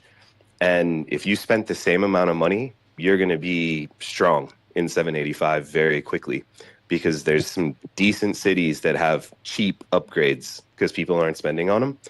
And like, it's so easy to look at your C36 and pretend that it's pretty, but you're stuck spending a bunch of money in a bad nation. It's like you're going to do 5 more years of watching bad movies just because you're invested, but you really don't have to be. And my advice is just for people who want to go to a nation and they don't have a city that's nice enough. Just go take a weaker city, spend $20 on the uranium card or whatever, and have the city going up so you're helping the nation. You can hand that thing off to the next person that wants to come to the nation. And when you see that C36 or C40 or whatever pop up, then you grab that. But if you're not in 785, you're sure as fuck not just going to show up and get a good city, because somebody's already going to snatch it. Yeah. However, I like that, because I always think that you have a pretty good outlook and or response to a lot of stuff. And that's one thing I think that people would like me to get over on stuff. It's like, all right, cool. Say maybe you're upset with whomever you're playing with, or whoever you're on the team with, and don't like it for this, that, whatever, right? Cool. You're gonna kind of have to just eat a little bit of crow, and then, like I said, maybe get a free one, and then play along with that one. And like you're saying, it's easy to improve. You're spending money anyway. Like, it's such a game changer to go with something. And even though sometimes maybe this event or that event may be slower or whatever, but it's going to be different. So you're still going to be spending regardless. So why not try to look and change and talk to somebody about that? Yeah, and change your perspective too, right? If you spent $10,000 on a city, you didn't really spend $10,000 on just the city. You have a decent city, but you also spent it on all of those hours of playing and all of that entertainment. And anybody who buys your city can't buy your entertainment. So, like, don't look at it as an investment. Look at it as some entertainment that, boy, you wish it could have been better, and now you're going to spend your money on better entertainment. Yeah, 100%. I mean, because like I went and did mine, and I got a free one, and whenever one was available for purchase, if you will, I got that, and then I saw a guy who was pretty, you know, good in the team, and I gifted it to him. And like, he probably should have Golden Eagle. He was, oh my god, this is amazing, we just, and that was cooler to me than getting a new city, just because he was so appreciative of it, I'm like, that's awesome, let's do that. But people are more like me versus the team, if you will.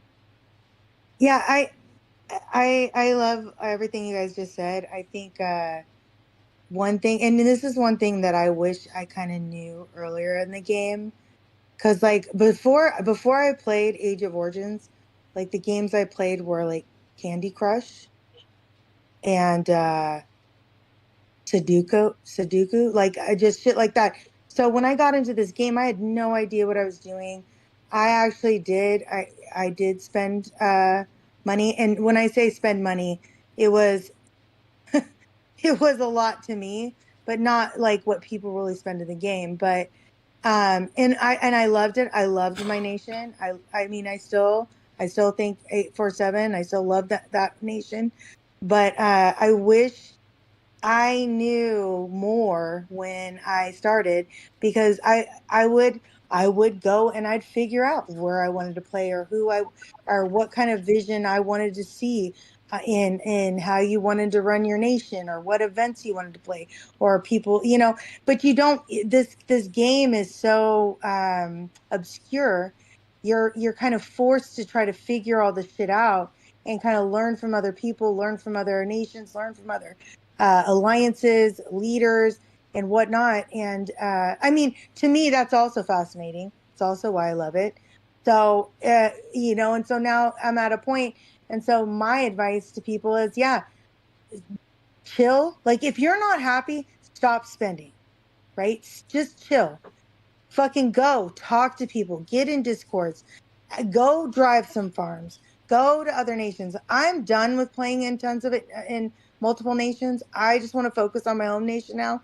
But there was a time where I felt like I needed to be in a bunch of nations just so I could fucking understand what this game is, because nobody really had an answer. There was no fucking, you didn't get that, like that game book that you get when you're playing like Final Fantasy or fucking any of those other good books where you can just like look through it and kind of get the answers. There's no fucking answers, and VIP wasn't giving you anything.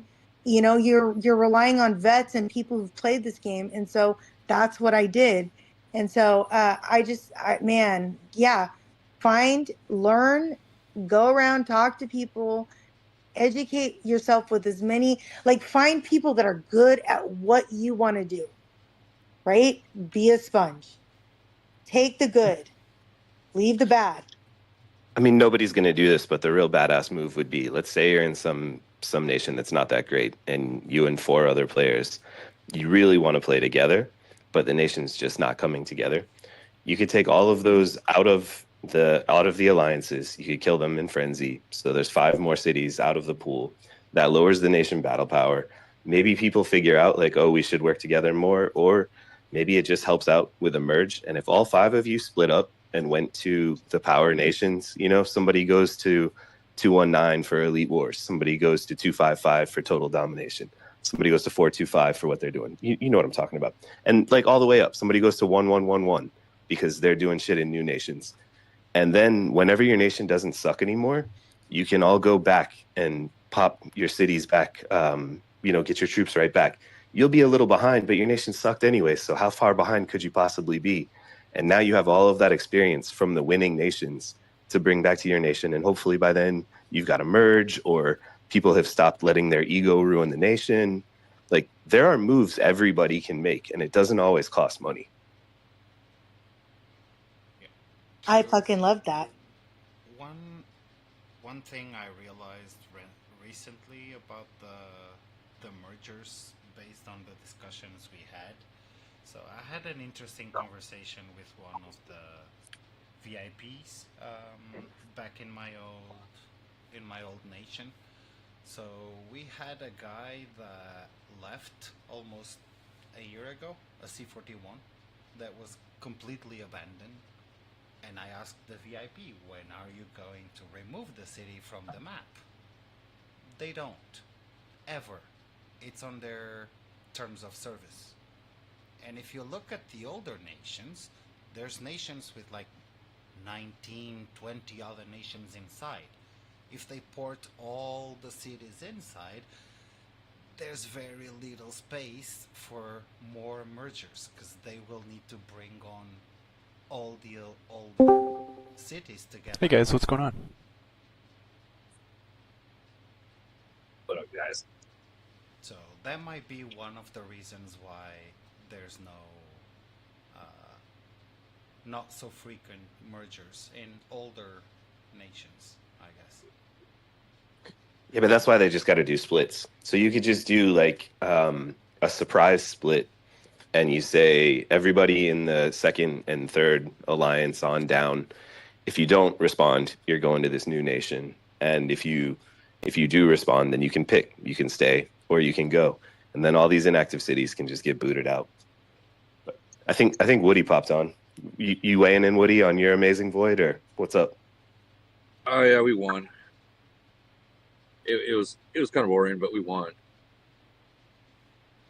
We went through all the complaints about the or not complaints, but just the problems that exist in Void now, where the best strategy is recruit, create unkillable traps. We've just been bitching the whole time, basically. Well, we didn't even cover the whole, only letting your top cities attack, which some people hate. But I feel like the battle engine experiments that have gone on show that's actually the superior strategy. So that sucks. You have to tell your smaller cities not to attack if you want to have the best stats. But then how many months can you tell your smaller cities not to attack before they just say fuck this event? Yeah, you're not wrong. You're not wrong at all. Like, we're at the point in this. Hold on, we're at the point in this game that if Camel doesn't change something in the algorithm and the matchmaking or somehow even up the power between these certain players, I feel that a lot of the players, lower case players, they might just leave the game altogether. Like I don't know how many times I've heard when something else drops, people say, I'm going to quit soon, I'm going to quit soon, I'm going to quit soon. And let's be real, dude, this game is starting to cost so much money that even myself is thinking, man, I might fucking get the fuck out of this game. It's too much. Like, when I was talking about, like, $4K a month for me is a lot of fucking money, and that's a lot of money for other people. And now, if you want to stay up to it, you got to spend 10, 15K a fucking month. There's no way. I think it's a combination of exactly what you're talking about and just loss of hope. If I can't keep up spending, I'm speaking generally, not me. If I can't keep up spending, or I'm not even the whale in the nation, and I'm watching my whale can't keep up, or multiple whales can't keep up, and there's no hope for mergers, and there's no hope for fixing an event that I like, I'm definitely quitting, right? Like, you've ruined the event that I used to like. There's no merger, so there's no hope of getting back to being strong enough to play that event again. And I'm just watching my team look at rising costs for events we can't win. Yeah. It's a death blow. I agree.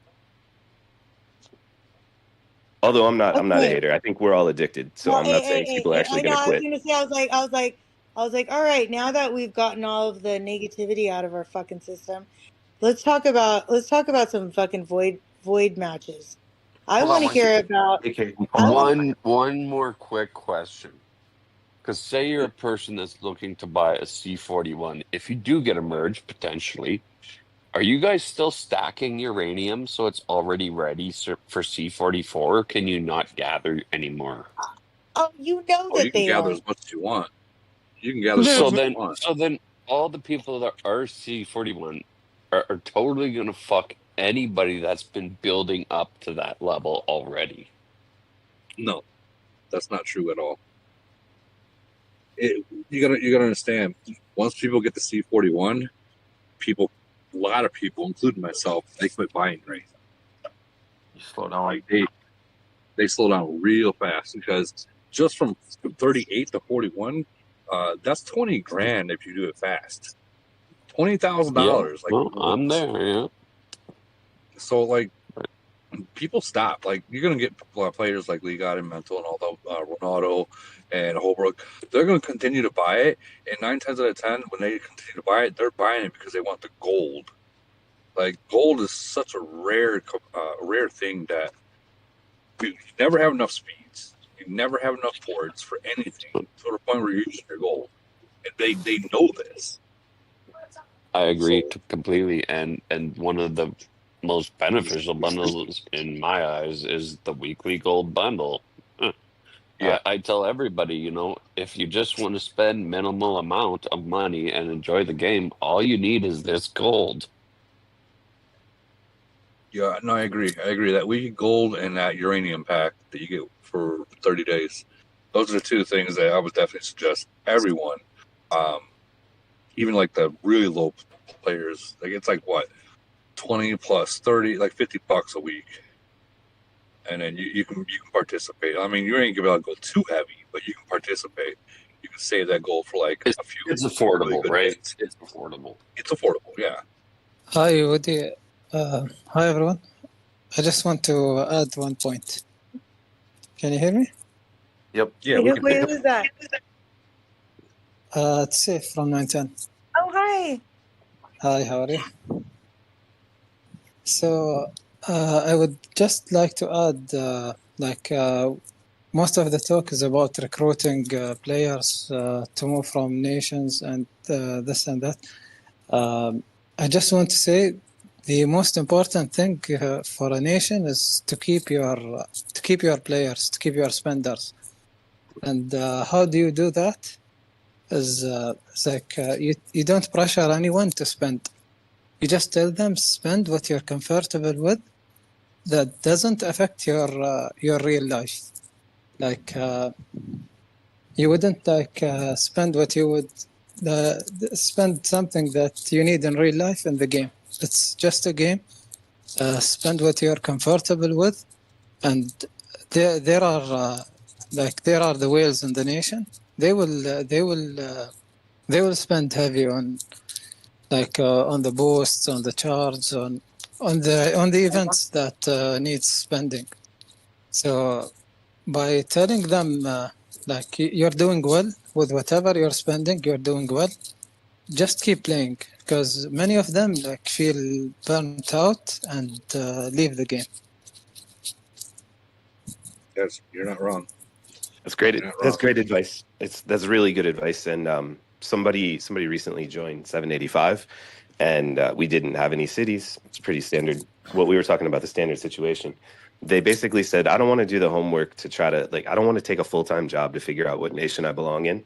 And so I just DM'd them and I was like, you know, this is what I think 621 is great at. You should go there if you want to do that. This is what I think 425 is great at. And, you know, I just went through the list with them. And they were like, yeah, but I only spend like $500 a month. And I was like, I don't feel real comfortable speaking for other nations, but I'm pretty sure every one of those nations has free players and they would welcome you happily free, but definitely if you're spending $500 a month. And so I'm just sharing that story because anybody that thinks you have to spend like crazy to join a good nation, that's not what it's about. You just have to come in and play smart and be part of the team and be active and be helpful. And if you spend, that's a bonus, but it can be $20 a month. It can be $5 a month. I mean, honestly, if somebody's playing really well, they probably get donations from other people to get like a uranium card or something anyways. This is an expensive game, but not for all of the players in the nation. It's also a free-to-play game that you can be really great at. Yeah, Holbrook, I want to add to that, though. Like, I don't know. I think Woody knows this. You probably know this. I find it funny when people are leaving their nation or you're recruiting, right? So a guy comes, hey, man, you got any 41s? I'm like, oh, no. Well, what nation are you from? I'm from here. This is my city. And then sometimes it's even in an old nation. They're like a 41 with like 12 million officers. And you're like, okay, so you're telling me you want a 41, but it looks like you can't really even afford a fucking 41. You know what I mean? Like, you want to stay relevant. You want to stay relevant because that's the only way you feel important, but you truly can't afford the city that you want. You know, Woody always talks about that. Oh, everybody wants a 41. You can't even fucking afford it. I think a lot of players need to humble themselves when they ask for cities Yes. and nations. Like, yes. spend what you can afford. If you can't Well, afford to even run a 41 and can continue to at least grow it in even a slow pace, you shouldn't be asking for 41s and nations. but if you're asking to come to somebody else's home, you should humble yourself just in general. So this is something like everybody talks. I mean, everybody talks to Holbrook. Everybody, like, he's got so much knowledge, and he's so down to earth and such a great person. So he's easily to talk to. So people come in, and so and so I'm always like, did you vet them? Where are they from? What nation do they play in? I need this. I need that. And he's always like, hey, we're just giving him a farm. Let them come play and figure it out. And I'm like, and I'm finally getting to the point. I'm like, yeah, you're right. You're right.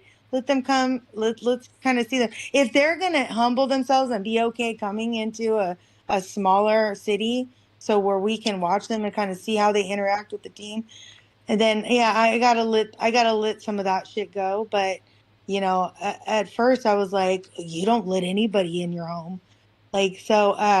That is a tough one, and if somebody is gonna come and they're gonna step away from their, bigger city, I mean, that's, hats off to them, because that's rough. It hurts the nation. It really does. And I know a few nations that they recruited a player into a high level city and it didn't grow, and they're pissed.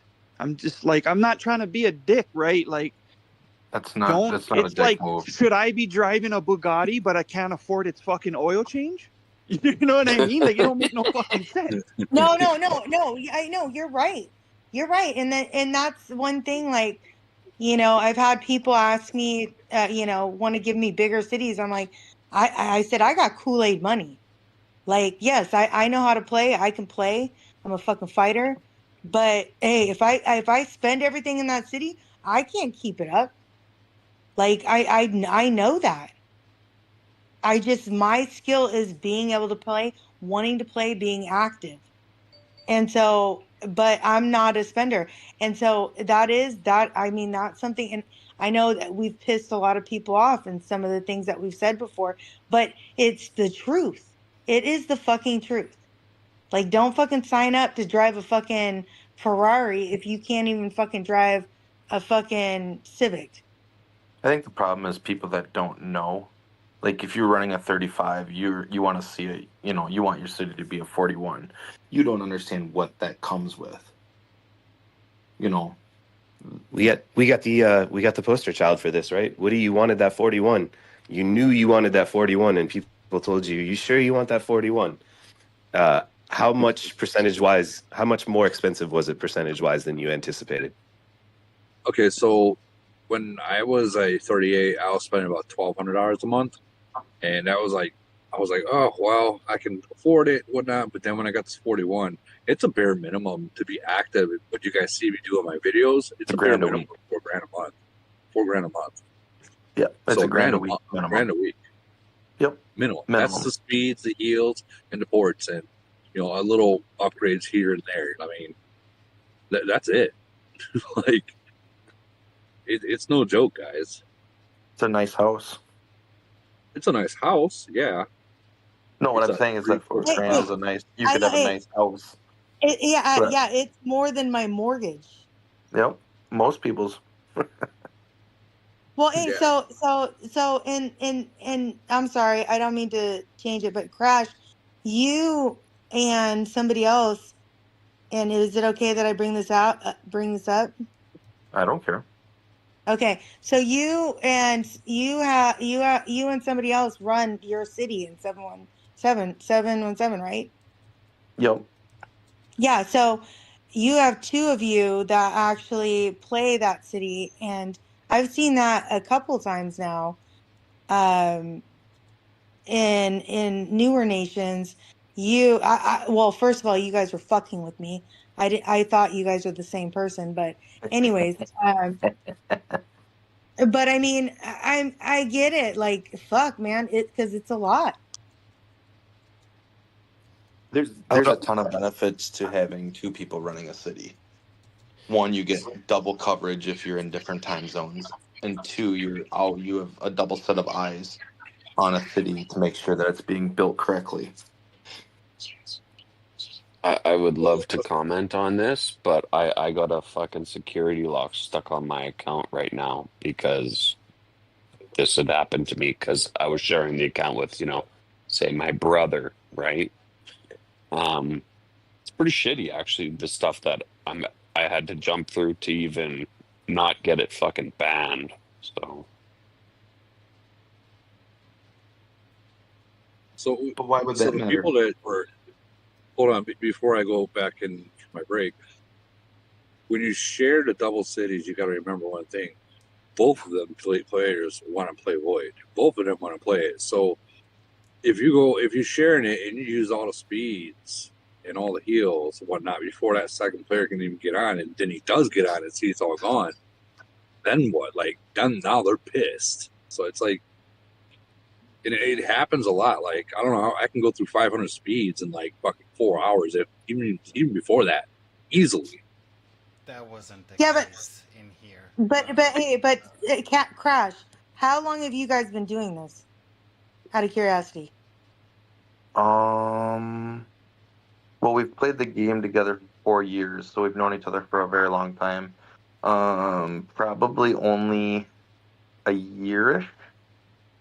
So Woody, this is Bo. This is 717 Bo. So these are the guys. Oh yeah, Yeah. and they did some great hits for Void too. But yeah, no. And then I see a Crash. I see you and Strongman always getting on VC together. Yep. And you guys you both like you fucking strategize about the account and everything. So here's a thing I don't know how far I should go into this, but here's the thing we do. We use this to play together. In a weird way, we use Discord because we screen share, so we can both be on there to see the same things or different things that are going on at the same time. Yeah, you guys might be a fucking select situation. I don't see would how say that it happens is. well. Yeah, no, you guys work well together. But Bo in general works well together. And I mean, just you guys fucking no, you guys are like a machine. I think you guys are describing something great if you can get it, but I would be pretty. It's very hard to get. I'd be pretty concerned. I mean, I think a lot of us have probably heard stories about people doing chargebacks. If you're sharing an account and the person you're sharing it with doesn't like you anymore, and they decide to do chargebacks, and you're totally fucked, that's kind of not a great situation either. Yeah. In this case, with Ultra, it wasn't the case, but there's another thing you need to be careful. Like, if you are in different countries, especially in different continents, be very Gotta use careful. the IP masking. We are not. VPN IP mask to my location. Otherwise, they're gonna flag it. Yep. That's basically what happened to me. But So I have a question. Why would Camel care? Because it doesn't. It's against the TOS. To start with. I heard something about Razzle getting an account banned because he was buying cheap Vietnamese coins or something. I don't know. Somebody said something like that. That still wasn't the case with my account, regardless. Well, you know what? Now that we're all talking about this, you got me all weird. They're not doing that at all. No, there's nothing. Like neither was I. We were just playing together. Correct. Good friends. We were literally playing together, like he's my bro. Like we share accounts. That's how we like get in touch with each other, right? You guys, let's be honest. Camo is so fucking greedy. They break their own rules. They know people share account, do all this shit. Of course they do. Fucking 1000%. So fucking money hungry. Isn't that hilarious? That shit's hilarious. I was like, I can't even talk about it. I can't even talk about it.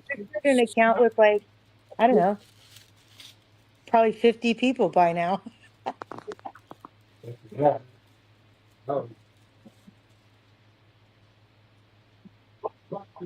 Anyways, I guess the issue here was like having someone, for example, logging in from the US, and then minutes later you have someone logging in from Vietnam, and then they just flag the account. So regardless I of kind the of reason. I kind of ran into this whenever somebody gave me an account and I was asking VIP to reset some stuff on it, and I don't know what the official strategy is, but I've had success. You know, I'll just send a little money and wait a little while, verify that transaction, and then send some more money a couple weeks later, verify that, and then they're like, "All right, cool. I mean, we don't think you're sending money to an account that's not yours, you know, repeatedly." But this specific account wasn't enabled for blue coins, so I would have to log in and just buy the blue coins there in the game. And then they were like, "Hey, we see that the login is not stable." So they kicked me out, and then we just verified everything again. And I literally told them, I'm like, "Yo, you're right. It's not stable. There are two people logging in. One is me because I'm buying coins to verify this whole thing." So we went back and forth a lot, and then they finally made it work. But they are watching You know, the multiple logins. the amount hold of on. information that they asked Darkstar, from me, hey, like Darkstar, personal banking information, was absolutely ridiculous. Something I should have never had to share with somebody like that in the first place. You know, like it was just such a joke.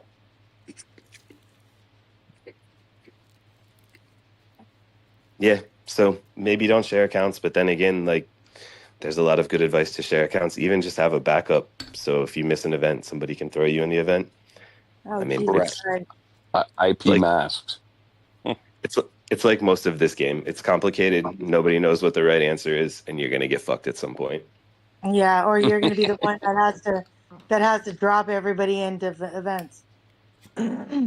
Well, they said come back in a month and check it out, so that's what we're going to do now. So hold on. Is 9? So I know Relly clearly isn't here. I feel sad. I'm here. But What's up? I know you're here. So tell me, what I'm was here. the score? What was the end score? Hey, I don't honestly tread lightly, my friend. No, I'm just kidding. Well, I'm about to say, who the fuck you talking to? Excuse me. No, I'm They're just like, saying. I'm just saying. I was rooting for fucking Relly, but I know a lot of people was rooting for 896, and they lost. A lot of yeah, people. no, I know. We understand that now. Let me see the score. I'm gonna post it 1 second. Okay, thank you. Hey, no, that was probably the most anticipated void right now. Oh my It's up. god! Oh my god! That This must have is been fucking like it was probably a little boring, but that this is It must the have was been same. boring. This is the It was same very argument, or boring. this is the same discussion that we had. The yeah. criticism on 923 is that they use the winning strategy.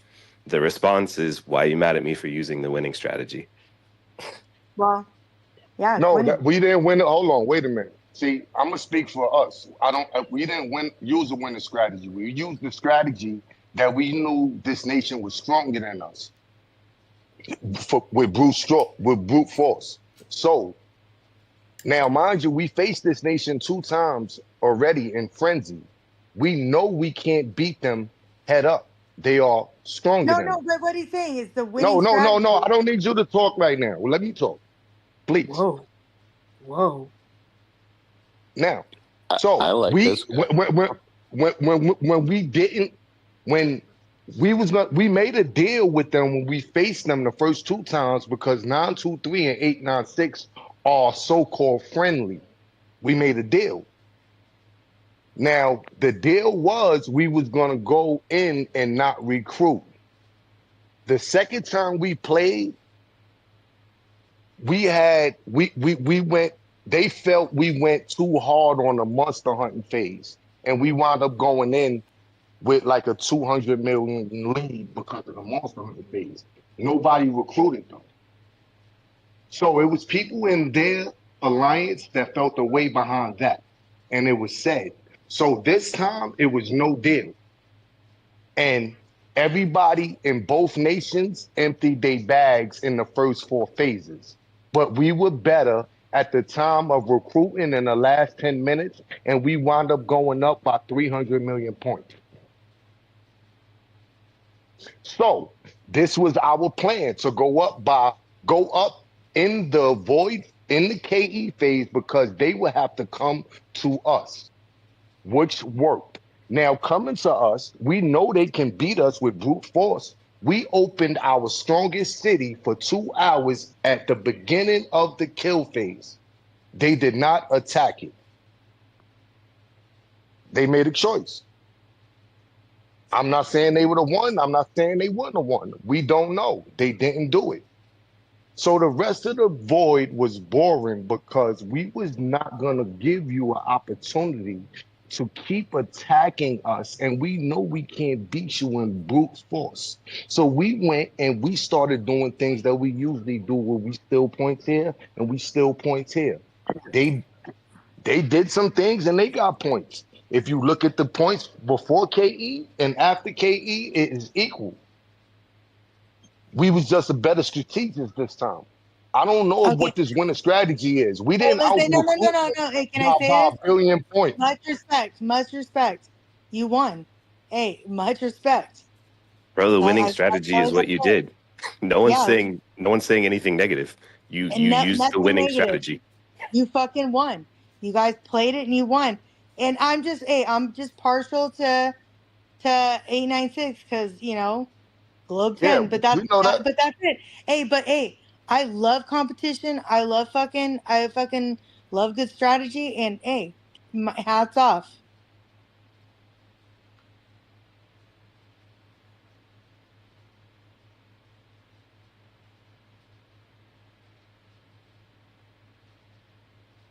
So Good talk. congratulations to 93. Okay, can I call on Sergeant Crash? I'm gonna take off. Good night, everybody. See you, Halbert. Okay. Good night, big bro. Cheers. Crash, can you talk about your void? Yeah, it was really close. Here, let me grab a screenshot of it. We won it, but it was really close. Hold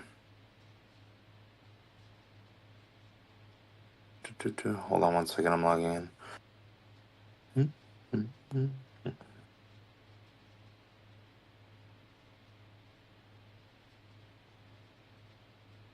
Oh Jesus, 987.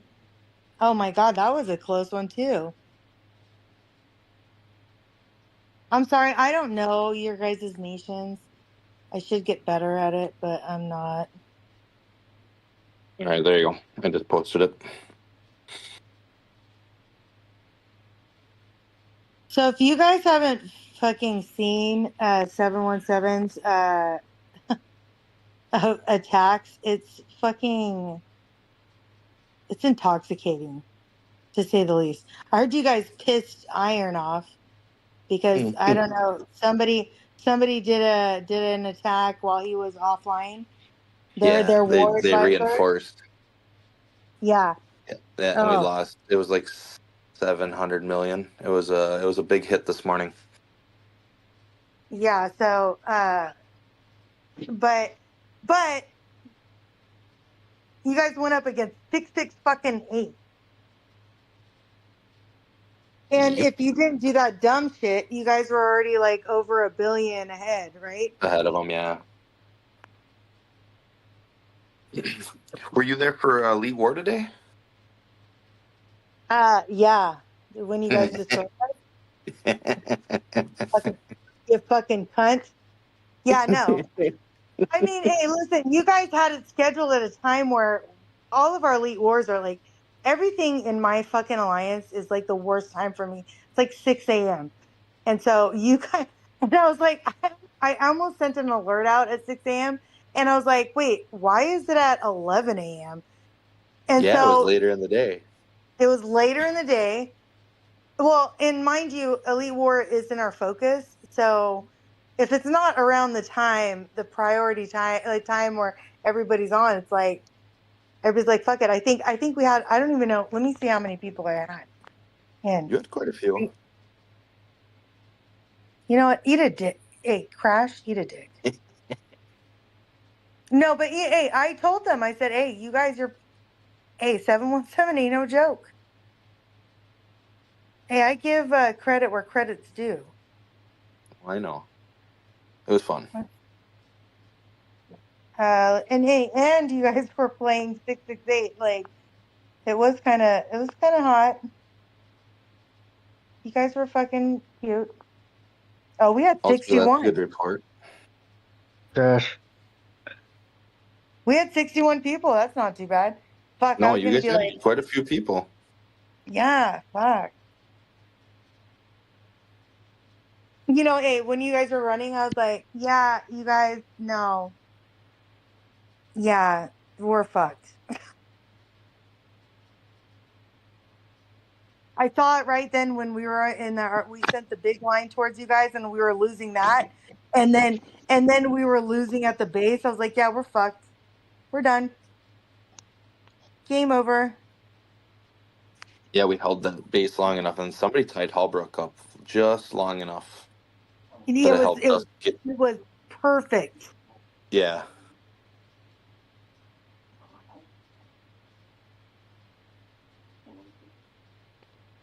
Did you say something, Big A?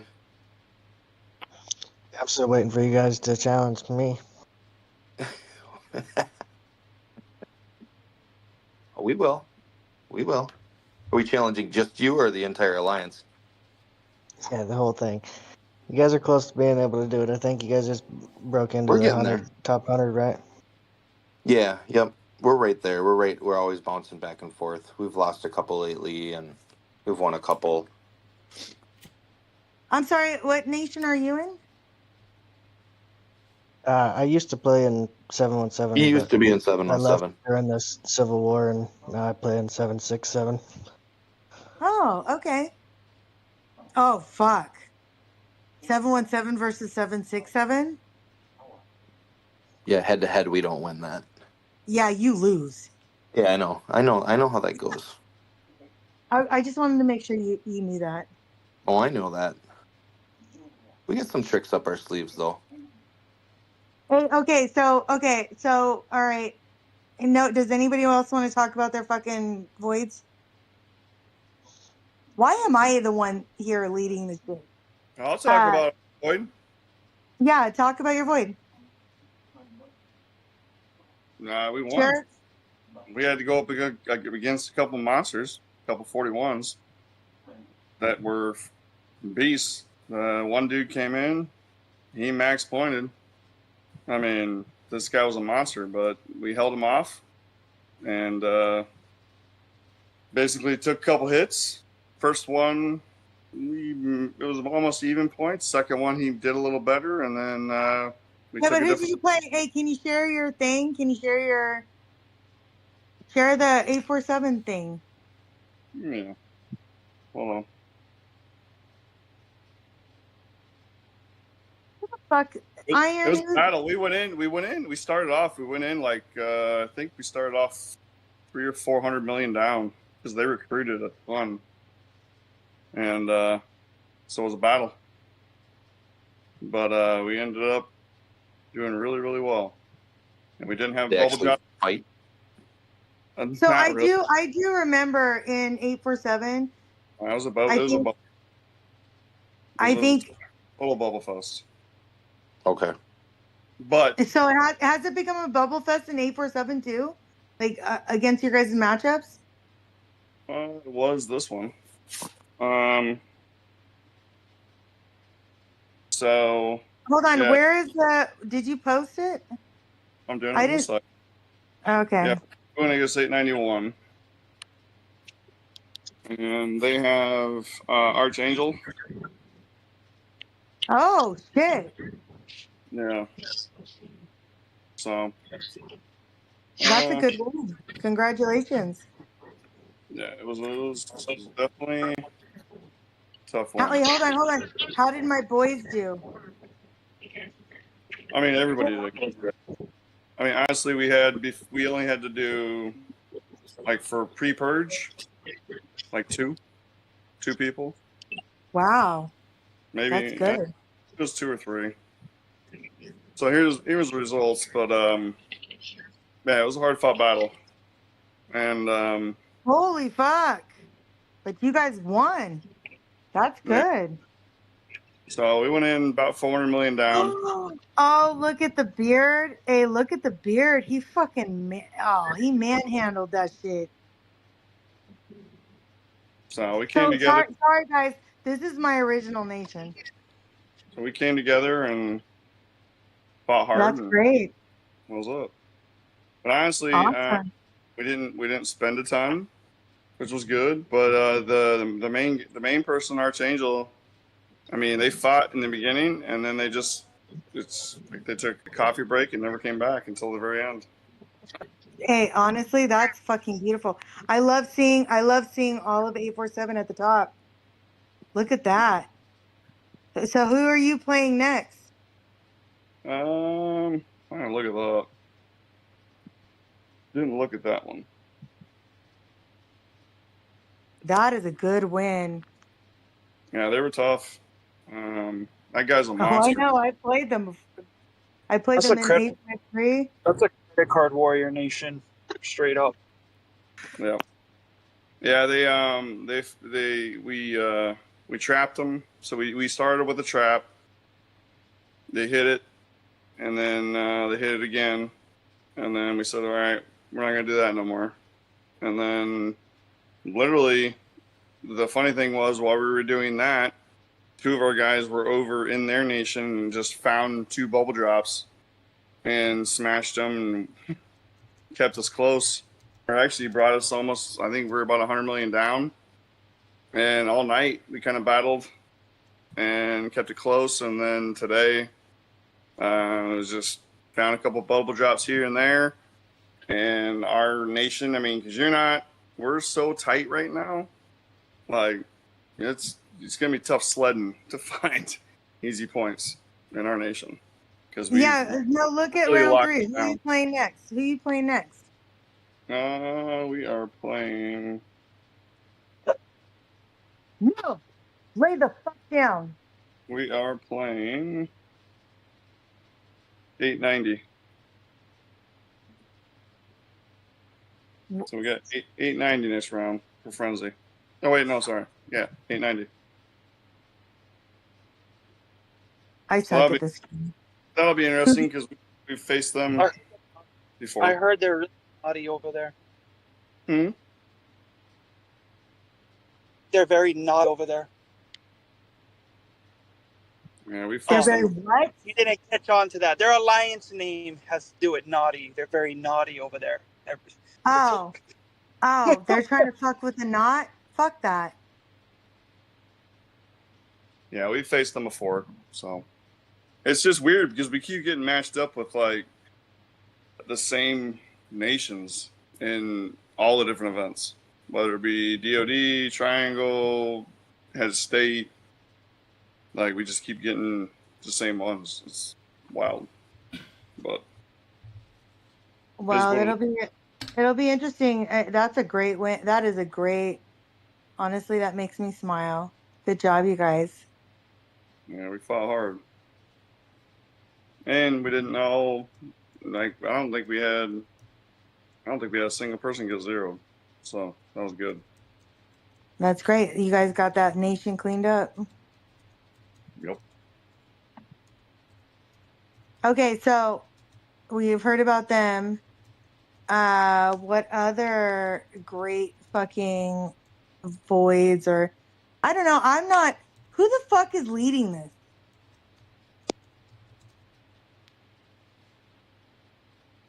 Apparently, you. Oh, hey. Hold on.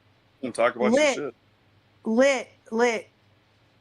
Who are you guys playing for fucking frenzy?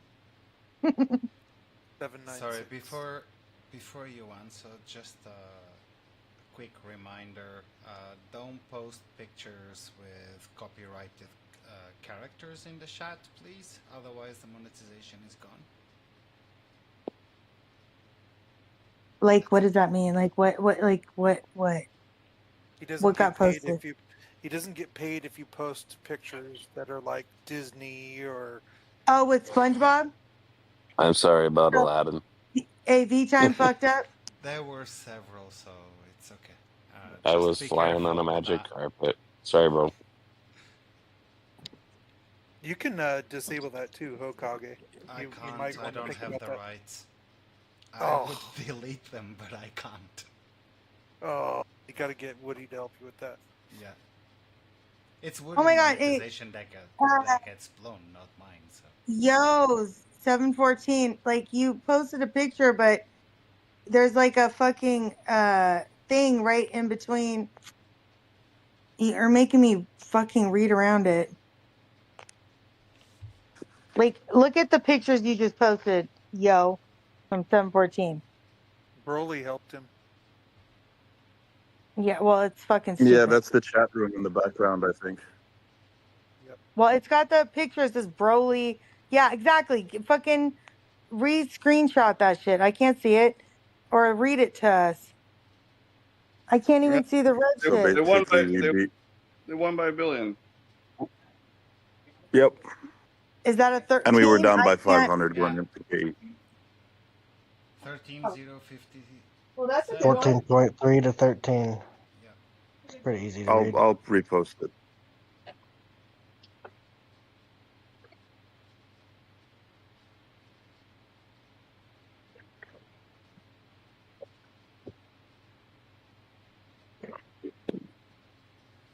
Look, they all left and you're stuck with me. So you guys have to help me. I'm a little geriatric. Like, I can't fucking read that shit.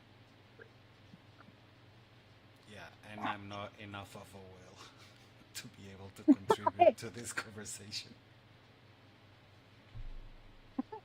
So you guys were down. You guys were down 500 million, and you guys won by $1 billion.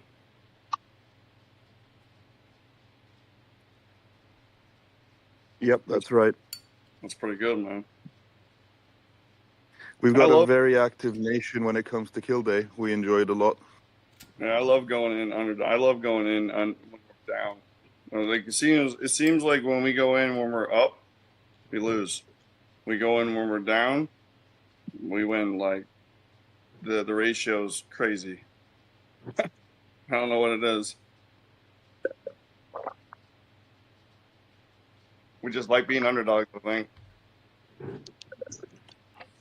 Well, that's 847 in all fucking things. True. So 847 is my original nation. We pushed for a merge, and we got merged with a nation where their biggest city was a C35. Now, mind you, it did work out, yes. So I don't want people to get fucking sensitive with what I'm saying. It's just that Havoc, our original whale, had pushed for a merge with another whale, and Kem was like, "Yeah, fuck you. You can have this nation." And in the long run, it looks like it worked out well. So, but yeah.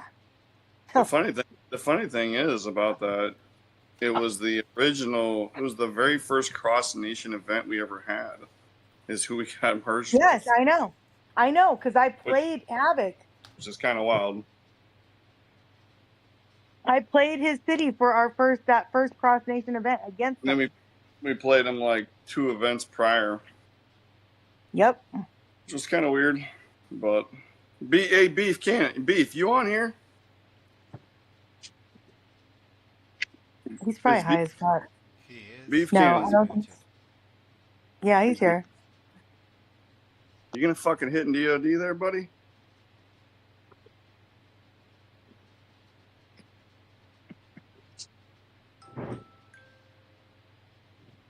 Cowboy, how are you?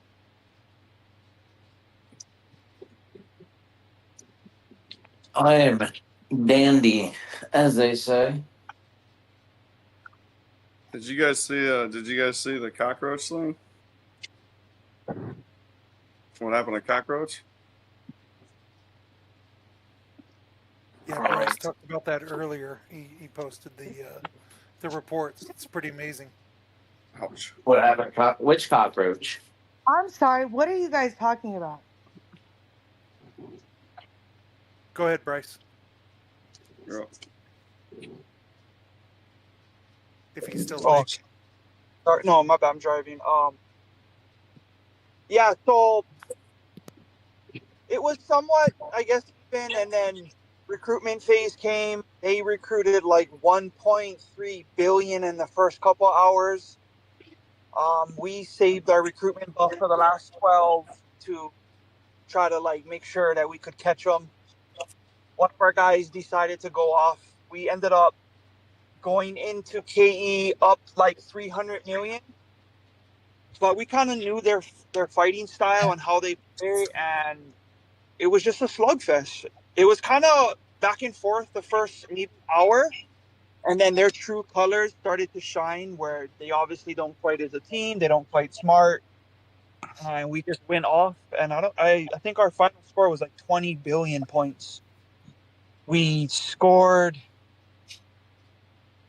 just about 16 billion in KE. We zeroed Cockroach, not really zeroed him, but we burnt Cockroach with his Titans and playing in.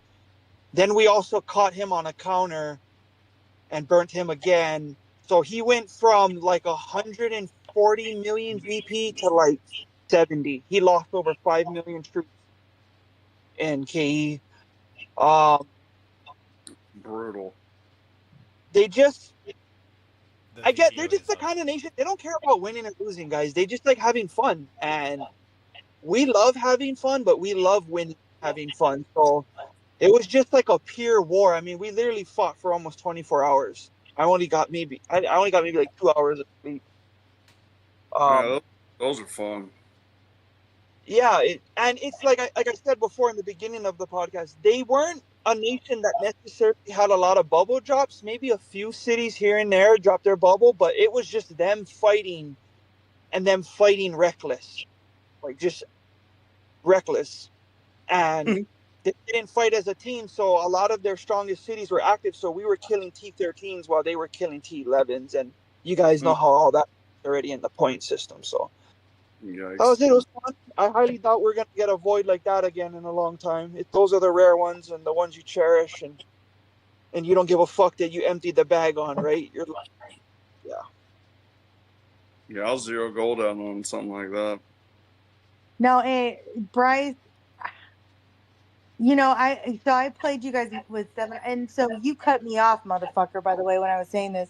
But like, and I can only imagine what you guys are like now.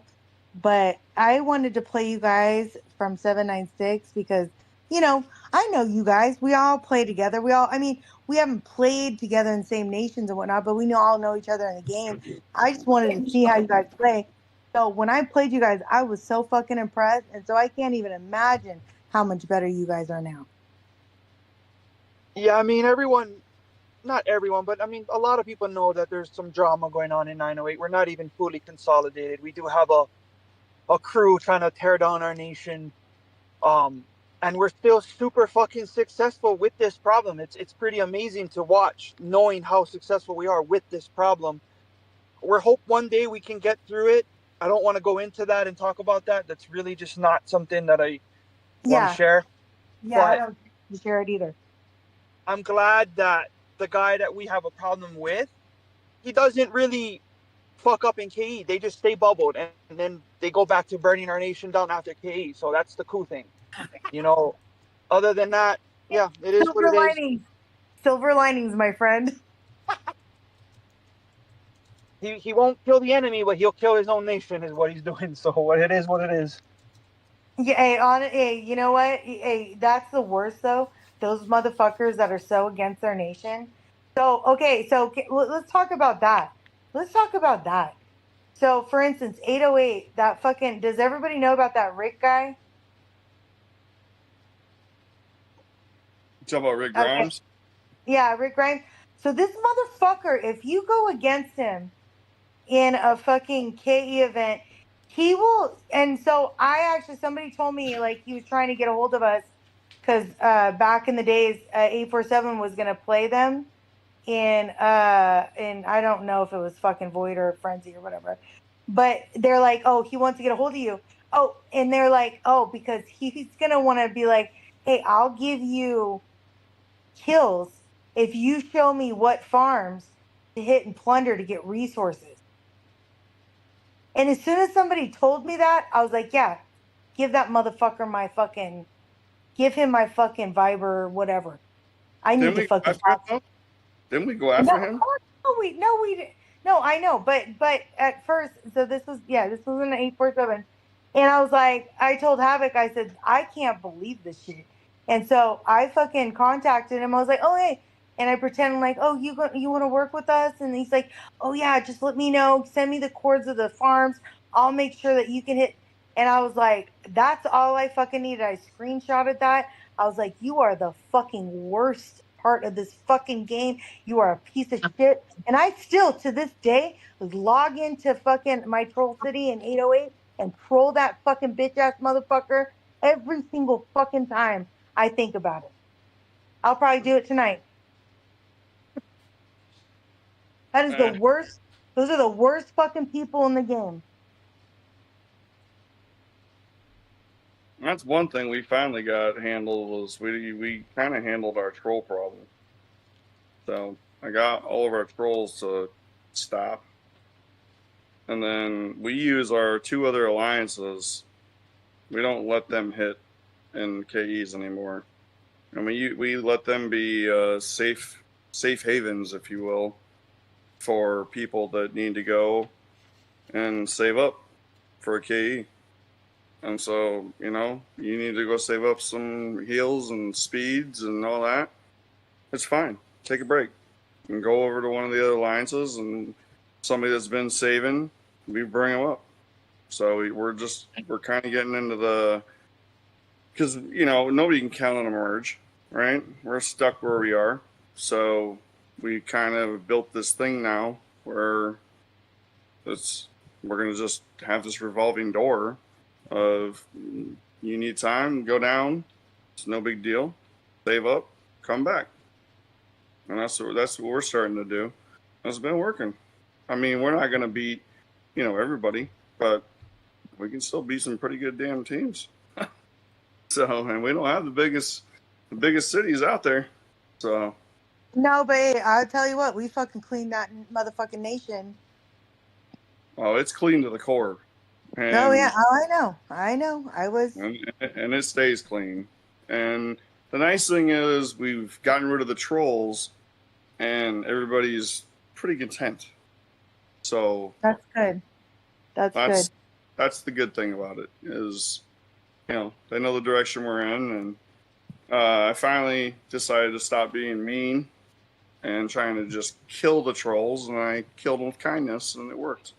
Yeah, well, all of your diplomats are gone besides Neo, so you have to be a fucking diplomat. Okay, I'm sorry. I didn't mean to break it up. Cowboy, who did you play? Did I miss? Am I supposed to look at? What am I supposed to do? At this point, just keep the conversation going. Oh, just keep talking shit? Well, okay, whoever else wants to share their voice. Yeah.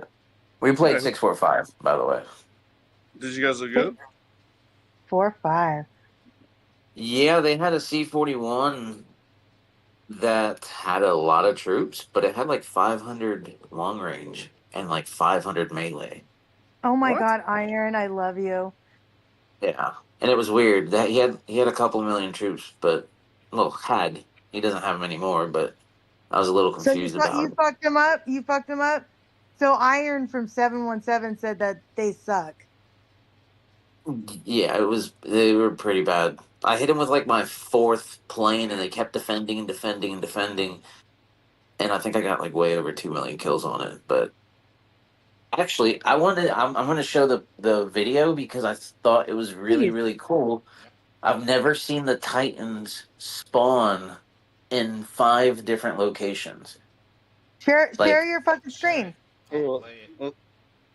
Like, this was. Just make sure to close all your porn first, okay? Yeah, let me close all my fucking porn, my midget porn. And your Sephora shopping. Just Just do the screen share. Hold Born, on. are you inspired by the new officer? Tad bit. Not gonna lie. That's good. We're all into island midget porn now. As long as you got a big ass metal robot you can hop into. All right, yeah, check out this thing. It was weird. I don't know if you guys have seen it before, but those started there, and then just watch. The next set starts behind them, and the next set behind that. I gotta tell you, I know we're not supposed to post any Disney or anything like that, but what the fuck? There's a part in Mario. Watch. What the fuck? It's so wild. And then his zombies are all the way over here. And what some idiot sent one.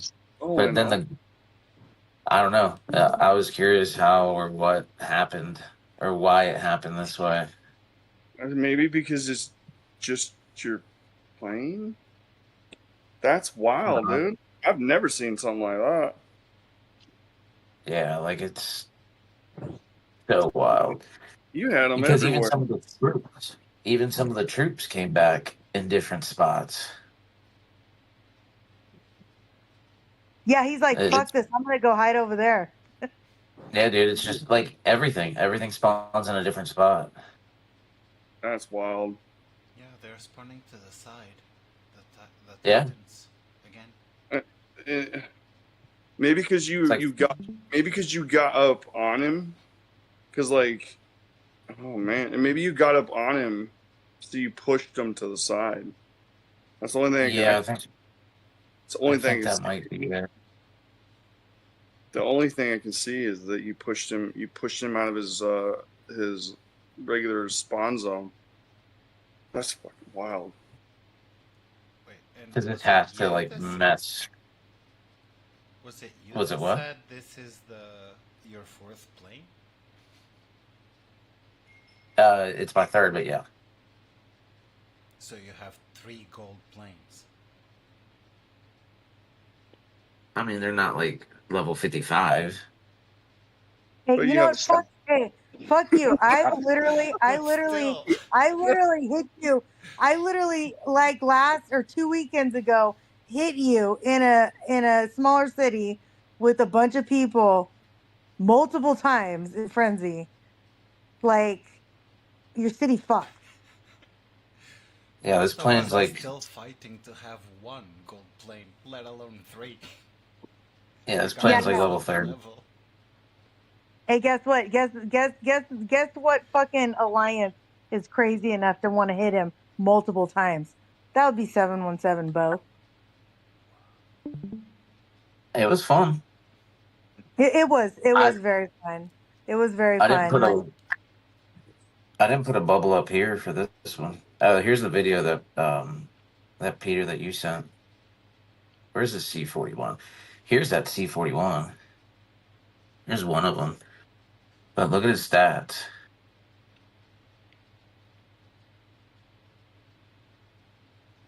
Oh God. That's a C41. That's a C41. Oh my Is this god. shit turned off? With 700 LRA? What?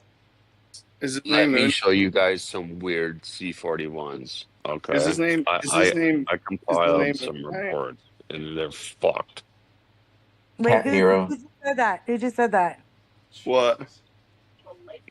Ultra. Yeah. I found some with we faced some C41s the other day, and then they had like 300 LRA and shit. Like, I'm like, what? Sometimes, and I've seen it. Even in 847. Like, Honestly, I don't know. 300 LRA is like the level of a C30. How is it possible to? So you guys roll never, to you guys C41 never Just heard of 1 sec. I will get the reports and show you. Hold on, somebody's saying something. 922 was the nation that was famous for having a C41 with like 200 attack for a very long time. What? Why? How? Why? Maybe he doesn't listen to nobody. I don't know. I don't know anybody from that Uh, nation like that. He was famous Like on Globe 11. I could be can I add a something fucking on? C20. I could be a C20 and have better fucking stats than that. Chaos Queen? I'll answer Price about him. The C41 and they merged with 955, but he's an old guy, so he plays this game with his kids. His two kids plays with him, and he just likes to build. He's not a fighter, and he just plays it with like you need to understand him. Like you cannot force him to. If he doesn't want to he's listen, just no one can force him to. Yeah. And I get and it. This pulls on my heart. his warplane is like it's close to max, and all his building is 41, and he's ready to push C44 if it comes out. But he just enjoys the game with his kids, and he teach them how to build and all. But he would never be a warrior or fight or anything. Yeah, That's the well, issue. he shouldn't teach his kids how to build. If you But just like to that, build and you don't like to fight, even if you're just building, just in officers alone, if you upgrade them, you get way more than 200 LRA. So that's what wasn't making sense to me. He should be playing Minecraft with his kids, is what he should be doing. If he likes to build. This isn't the game for that. That was But he wouldn't listen to anyone. Now I'm curious what his officers are. his officers are shit because he wants to do all the other things. But it doesn't matter. Grandpa wants to do it. Like Save just fucking pulled on my heartstrings. I was like, if Grandpa wants to do it, fuck it, let him do it. It's just like somebody should get a hold of his fucking kids. Somebody should get a hold of his kids. I know, but somebody should get a hold of his kids and try to say, hey, Grandpa's cool. We all love Grandpa, but this is how you should do it. I know the R5, he booted one of his kids from the main alliance. Oh, it's like family issues.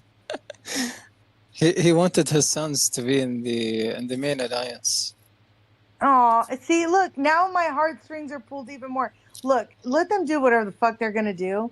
It's not how I want to run my nation, but I think that's fucking adorable. It's not right though. I think it's Somebody can tell adorable him. because he's not in your nation. Yeah, exactly.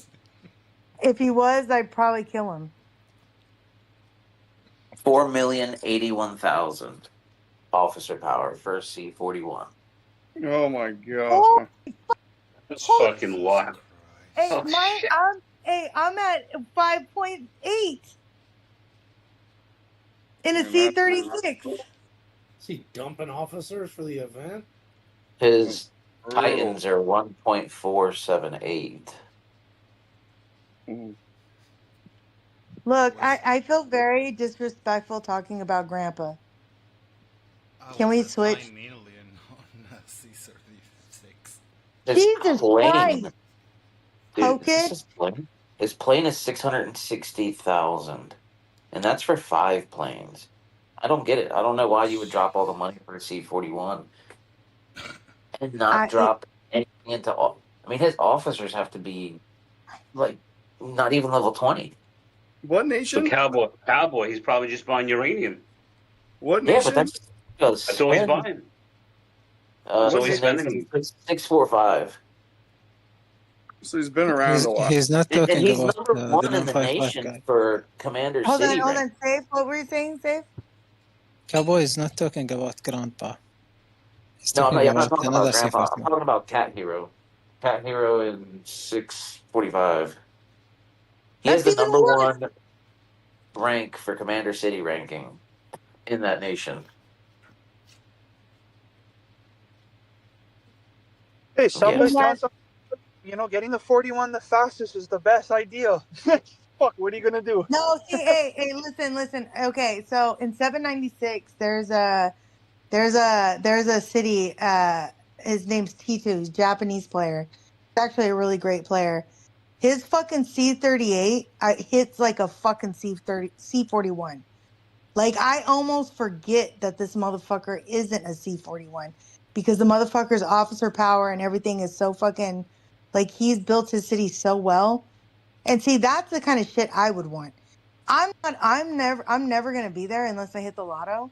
But if I ever hit the lotto, I'd rather be a C38 hitting as a C41 than a fucking C41 hitting like a C34 any day. We don't disagree there. Yeah, I like beating on bigger players. Yeah, It's anybody that fucking disagrees with me, I'll fucking kick you in the dick. You were That about guy's to say island is. something when I said my C36 had 9 million officer VP. Yeah, that's fucking hot. I'm a C35 with 9.3 million officer BP. That's good, dude. That's lit show right there. Where you at, Alaskan? If I ever see you in the mines, motherfucker, you and me got a date. Hey, Alaskan's a beast, man. I'm sorry. Coming for I'm him. sorry. Alaskan, I will tell you right now, Alaskan is the best fucking teammate to have in a fucking nation. During Purge, this motherfucker is fucking cleaning everything. You're fucked if you're going against 796 because you got Alaskan making sure that fucking nation is clean before you go into the event. And I just put him in the uranium mines. That's it. and on top of that, this motherfucker during that event doesn't sleep. This week I can say I dare you guys, all of you, to try and find me in the mines and kick me. I ain't kicking anybody. I'm just talking shit. What I'm nation, still- Hokage? At the moment, none. Hey, does, No, does, That's why you. That's why you dared us. yeah, he's got us on a witch hunt. does anyone know? We're gonna be searching for snipes. Does anyone know if the group star buying event gives you a fleet buff?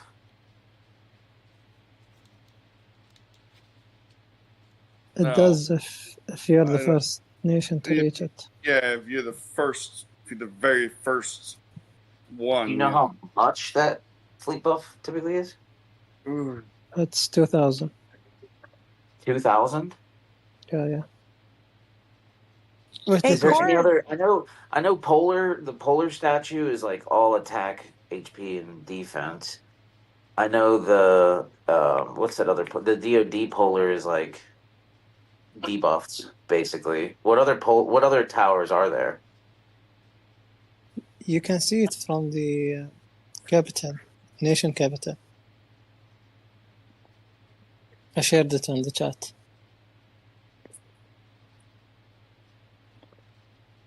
I got something that's been bothering me for the last like 6 hours. Yeah, see the group star buying nation. Now that's attack, HP, and defense. That's not a fleet increase. No, look at it. We You have guys two are all buffs. talking about shit that I would never fucking. I'm never gonna be at. If you can see, there are two buffs. If you're the first alliance to reach the level, you get a fleet increase. But it's a only the solid first number. alliance. It's not a percentage, right? No, it's a 3%. It's 3% fleet increase. Okay. It's 2,000 troops. Shows Not in bad. the capital. If you look at the screen, I just shared it. That's totally different.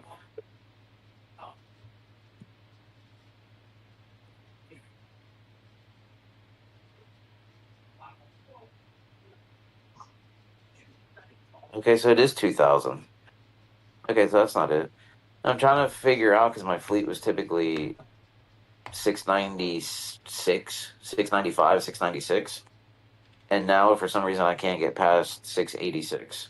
And I can't figure out What? I'm Maybe sorry. the Sorry, first what? alliance gets 3%, and the first nation gets 2,000. Probably has something to do with your island. I You don't think got it's it the right. island. You got it Nothing. right, Safe. The Nothing's alliance changed. gets 3%. Okay, so that 3% makes sense because 3% on the original fleet, that's probably that 10,000 right there.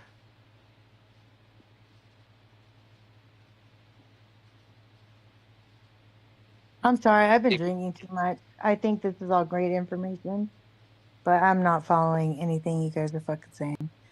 See, because the picture he just posted says group buying star nation reward attack buff 3%, HP 3%, defense 3%, and then the first What did it say nation again? is 2,000. Oh, here we go. Alright. Jeez. Yeah, the Those 2000 C-37, seems fixed. those C-37s are garbage. Is there show? What the fuck? So I do have a question, because Alaskan, are you here? Are you on? Are you not on? Good Lord, look at those stats. What the fuck are these people doing? I want to know, Lit Show. What do you guys, Lit Show and Saving Ciroc? their fucking money and What do putting you kids guys? through college. What do you guys think What the about fuck? you going into frenzy with the Leroy boys? We've fought with them many times, so we're gonna come with our same energy as we always do. They're pretty relentless with the towers, so They're but fucking relentless. but we do come with numbers, so we might be able to overcome that. We won't know until that time comes, but we're not going to back down from it either. Bro, you guys ain't gonna have no fucking problem. You guys are nasty. But I mean, anything can happen. I'm never going to count my chickens before they're hatched. So So, You hey, always, so, you hey, always say, I will be on the. So, granted that they don't get in another civil war between now and frenzy, which is always possible. Polar and Panda have become very fucking strong. Yep. And I mean, six fucking, like, they got 6 C-41s. 2 of them are whales, whales. Yep. And But they're active as fuck in events. So first of all, I'm always, I just want to say, like, don't ever fucking count them out. These never motherfuckers, I do. mean, they have zero fucking chill. We Zero. never do. We never do. We never ever take anyone for granted. We know any nation is capable of doing something, so we're never gonna discount them and think that we can just overlook them. We come into every fight ready to fight. If you fought us in GC or any of the other events, you know Oh that yeah. that we come to fight and we're ready to fight. And yeah, we love. That's what we're looking for. That's what we want.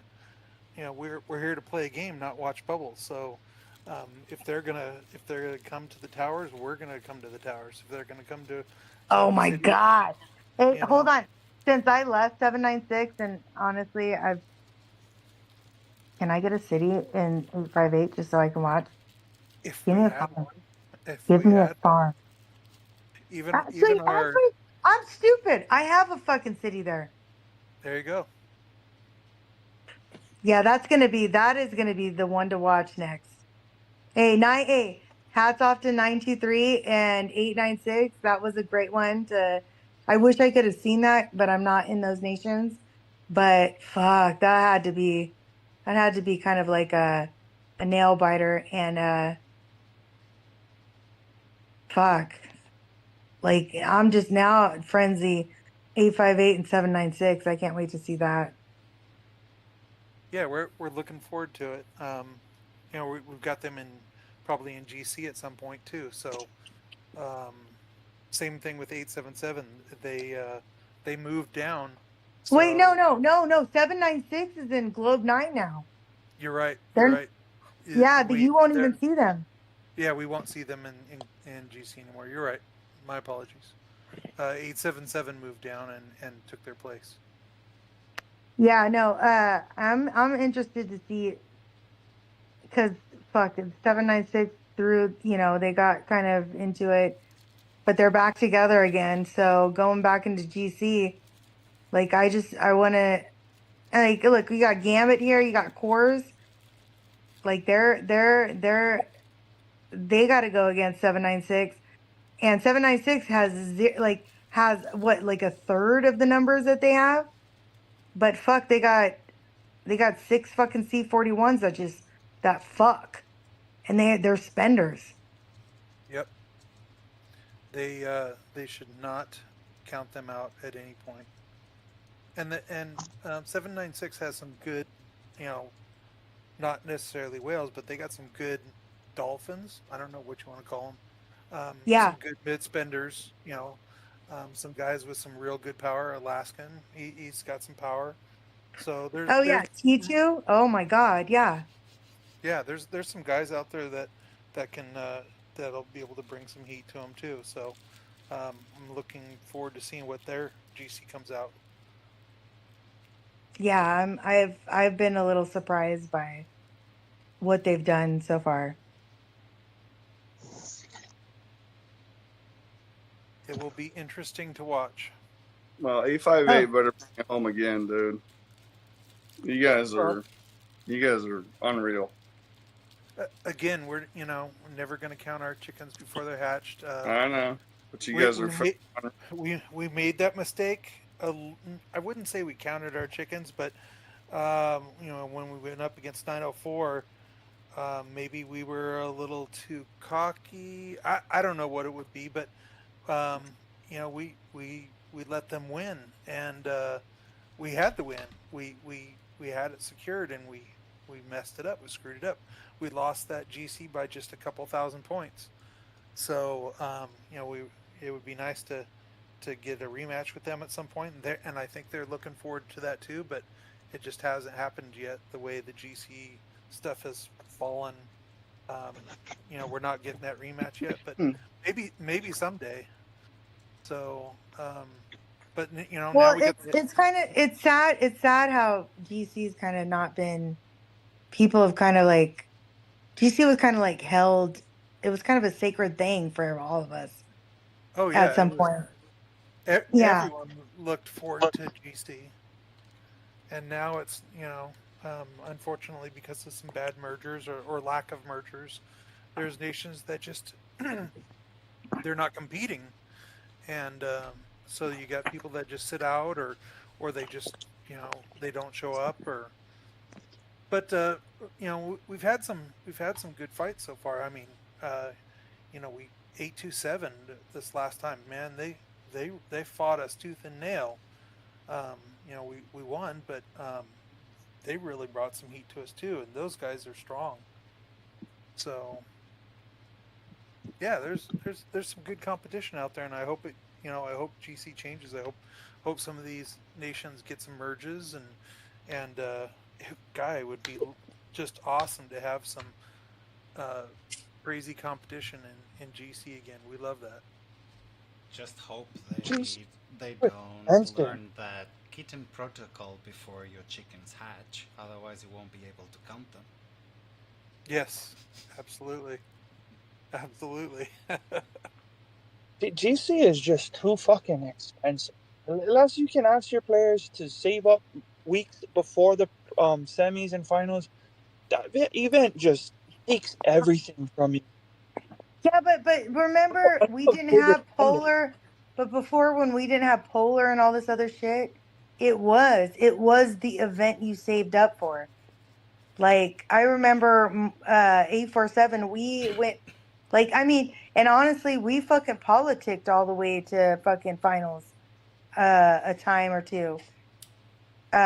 Just working with nations before fucking the 700s got involved in our globe. But I global fucking conquest was my shit, and I fucking loved it. And now it's just kind of like, ugh. I loved it, but I didn't love how glitchy it was. Like, especially in the finals. Like you go to do a hit and everything, your screen freezes and goes nuts. I think they've worked a little bit of that out, but yeah, it's definitely an expensive event. Well, I mean, okay, so I'm actually curious now too, because we've got 767 here. So 767, who do you guys for Globe 9? Who do you guys see being the finalists? Or do you guys even give a fuck? Why you gotta pull me into this?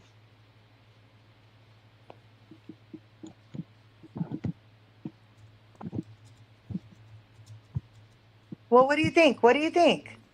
What do I think? I mean, I don't know. That's above my pay grade. I don't really think. I just get told what to do. Oh my God. Just shut the fuck up. Like, so I know, like you and Cowboy, you guys are, so I'm new to your guys' globe. Like, Well, so I'm okay, not, I'll just say this. I think this season of GC it's a little bit different because typically you would see the top four is usually us, 744, 732, and 711 or 722. Now with the addition of 796, it's kind of throwing a little wrench in there. 796, 791, and then they're setting up nations that didn't typically face each other off the rip. So right now it's the top four are not the standard top four that are in there. So I mean, honestly, I'd have zero honest opinion on what the finalists will look like right now because it all determines what dictates that is what the next two rounds look like. So yeah, honestly, I have no idea. yeah, no, I'm just curious, like how you guys feel about it. Cause you got 796 coming in with, hey, they have so much less participation than you guys. But I mean, they come with some big fucking power. They're So sitting at rank 4 right now. I mean, that's what I'm saying. There's a little ranch that's been thrown in there, but at this point, it's anybody's game really because we don't know who we're going to be facing next. very true. It won't be 785 because I'm pretty sure we're gonna fucking tap out at some point.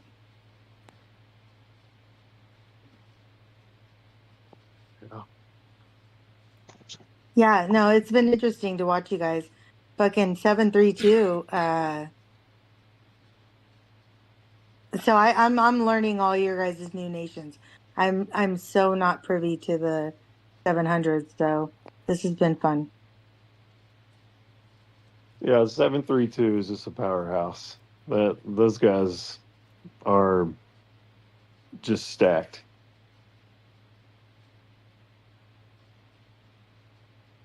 So 796 just played them and beat them.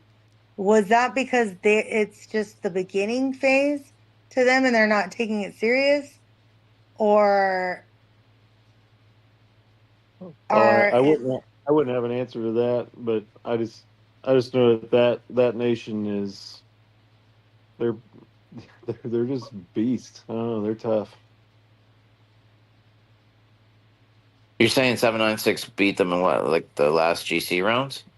yeah, so was it because 732 was kind of like, oh, it's the beginning phases, they're not going to Well, waste if money? I'm not mistaken, I think Mikey's in here, but I think Archie fell asleep and didn't show up around, which that's a maxed out city, so it would have made a big difference.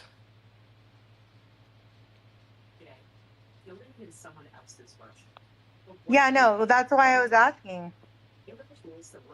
Like even us, playing conservatively and saving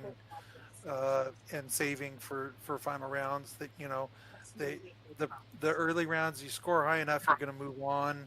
And you really don't have to be number one in the early rounds. You just have to score enough points to move on. So that may be what they're doing. I'm not going to speak for them, but that's probably what they're doing. because I'm guessing that their GCs are pretty expensive. Oh yeah, it's at least $5,000 for a whale. Oh yeah, easily. At least. That's your bedtime. Why are you still up? It's like you like talking to bed. Go to sleep. Go to sleep, right? Who needs to go to sleep? Fort Knox, apparently. Sleep is for Sorry women. about that. My bad.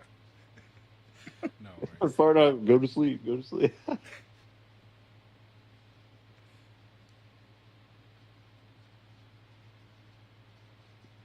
I'm still waiting for Beef to get on here. Is he on?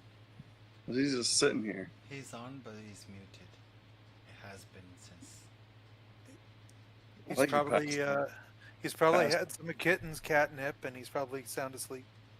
Fucker. Keep waiting for him. That does happen, yeah. It does happen a lot now. Yeah, no, I keep waiting for him to hit me in DOD. Oh, you have him in DOD? Yeah, we got 817. We got 817 and I forget the other one, but yeah. Oh, good old kill you later.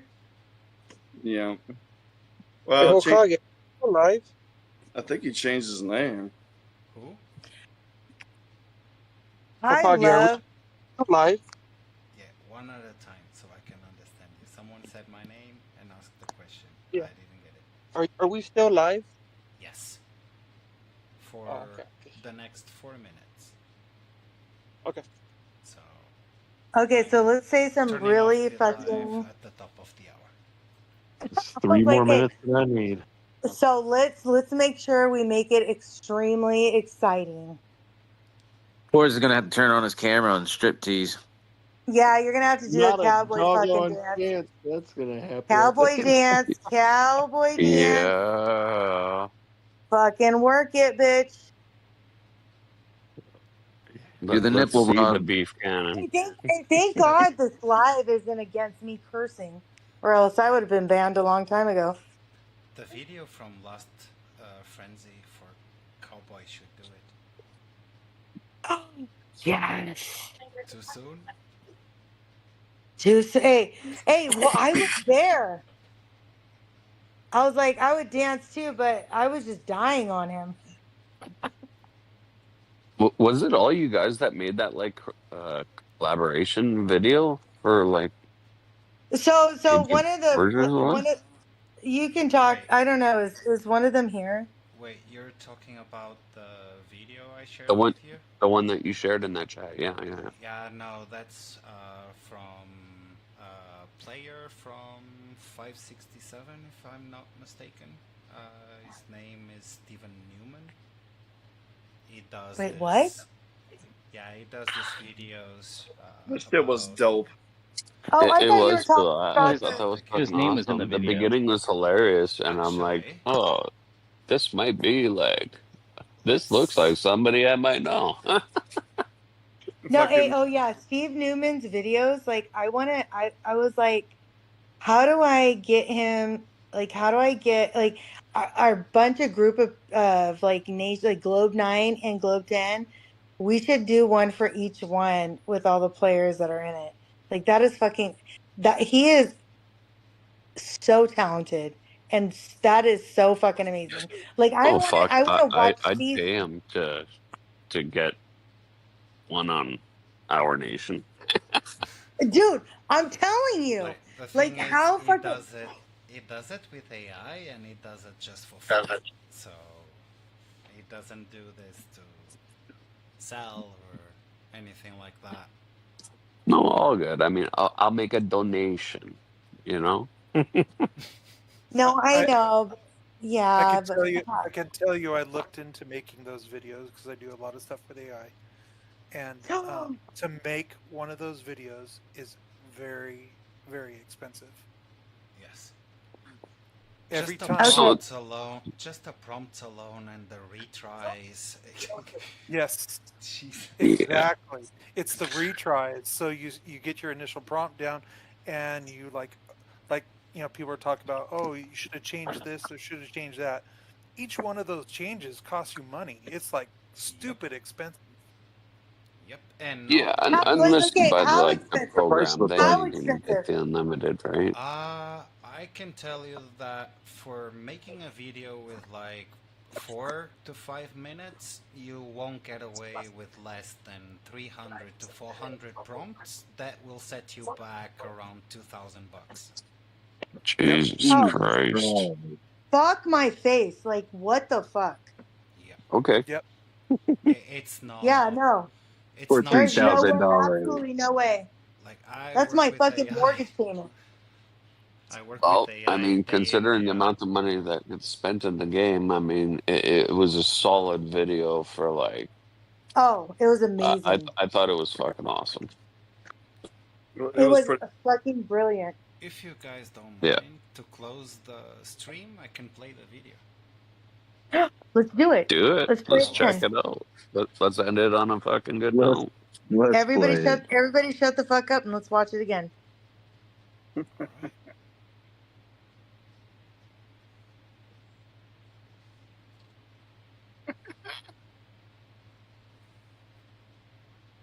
Oh, did he trick us?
Oh God, it is so good. Yeah.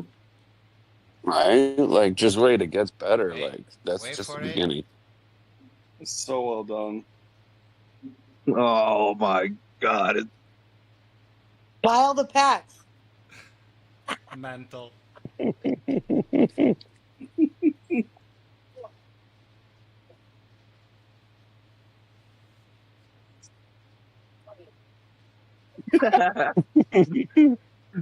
Very and random. This one's good, yeah.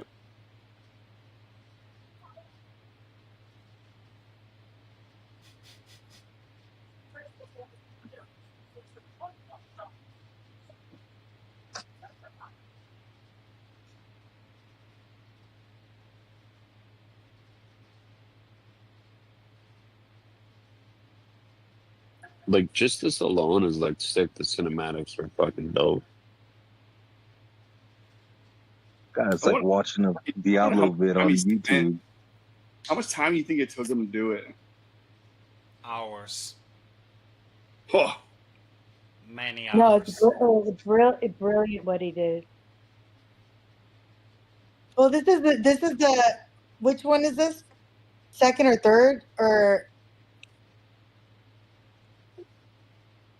It's the second I know of. Just wait till we get to the Asian lady with the guy on his knees.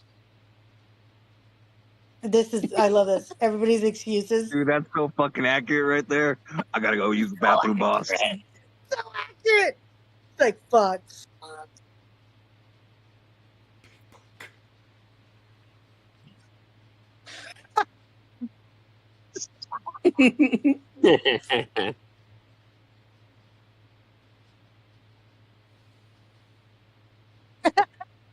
That one's great.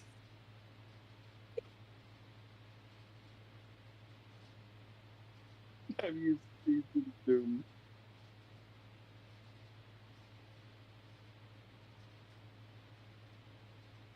It's this one. This one was my favorite. Or the next one here.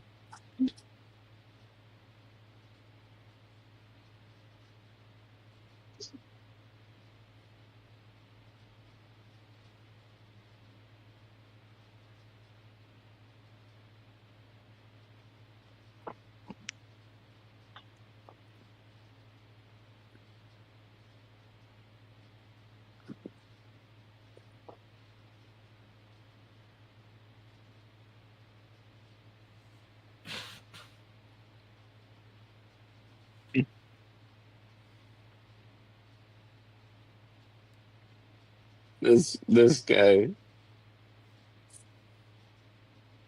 That's Angela.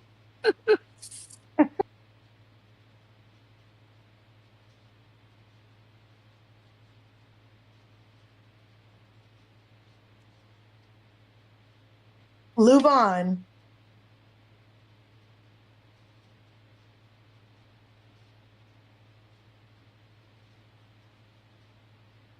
Like watching this never gets old. The voice scripts are spot on. Mm-hmm. The parasites, loop it up here.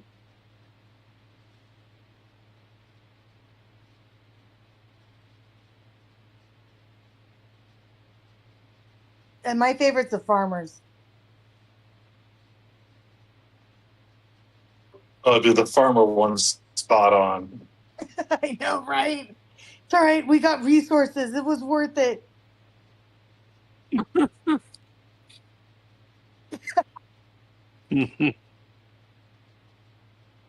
the fuck up. I'm focused. I'm like, don't fucking talk about uranium mines. This was dope. Yeah.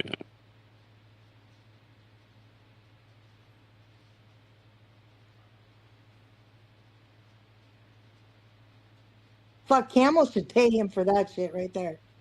No Fuck shit. yeah. Oh, you know they're gonna rip it off. They can eat a dick. They should fucking hire him. Is what they should do. 100%. More Fuck, let me go fake to Instagram ads. let me represent that motherfucker. Like, let's write a contract. Is your dick hard too, Queen? Kind of. The best My part is butthole's now. kind of moist.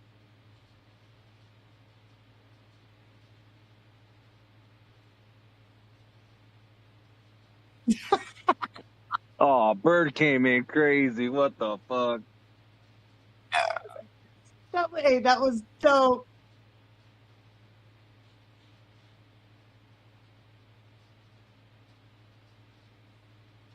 I wish it was louder. I wish I could put on like fucking surround sound. Throw the AirPods in.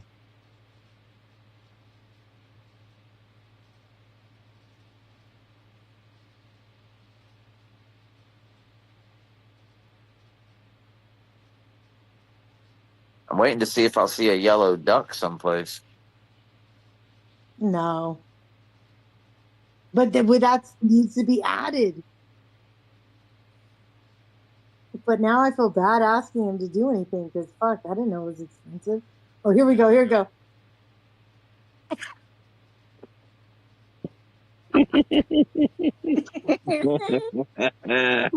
All the fucking Vietnamese guys. Holy fuck. Kind of fucked up.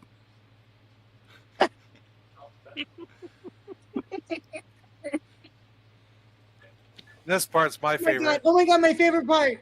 Yeah, me too. Fucking go. Kitten protocol.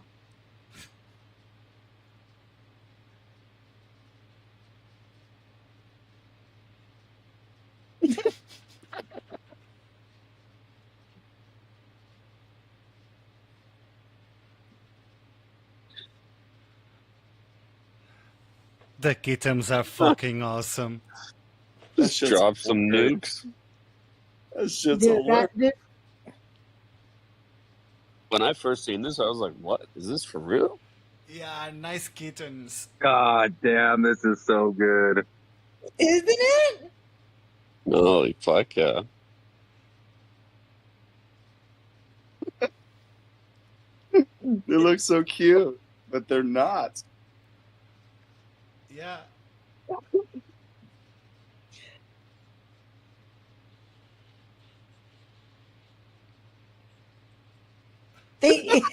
Oh, fucking This is the Barry. best Oh, part. God.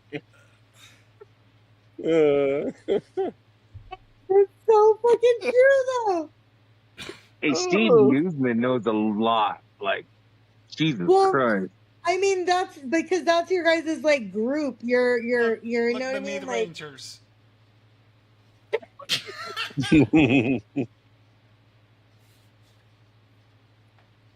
all shirtless. Oh, That's sick. That's fucking dope.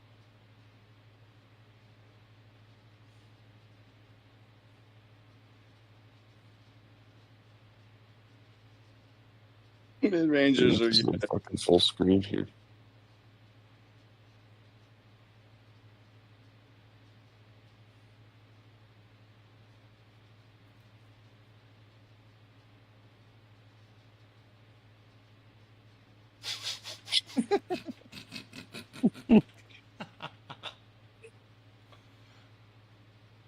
The Titan details and shit are sick. I know. Fuck your trap. First of all, he's not that tall. I don't know why y'all did him like that.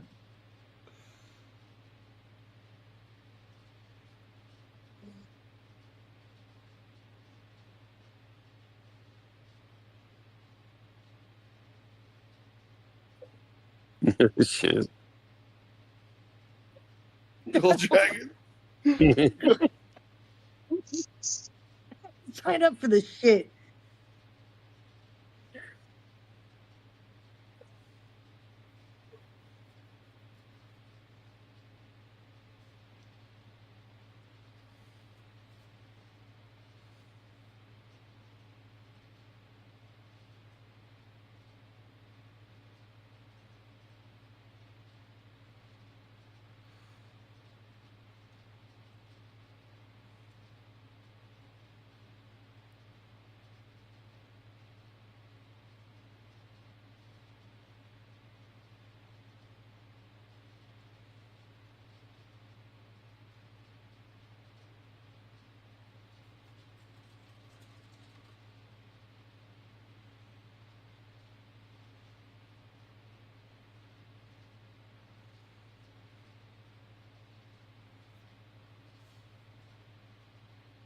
If it was only that easy.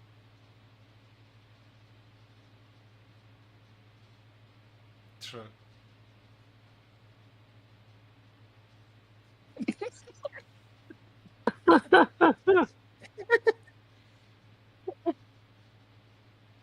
The fuck was that? I just I'm want to broke, open the chest. Back to fucking base. I just wanted to open chests. Yeah.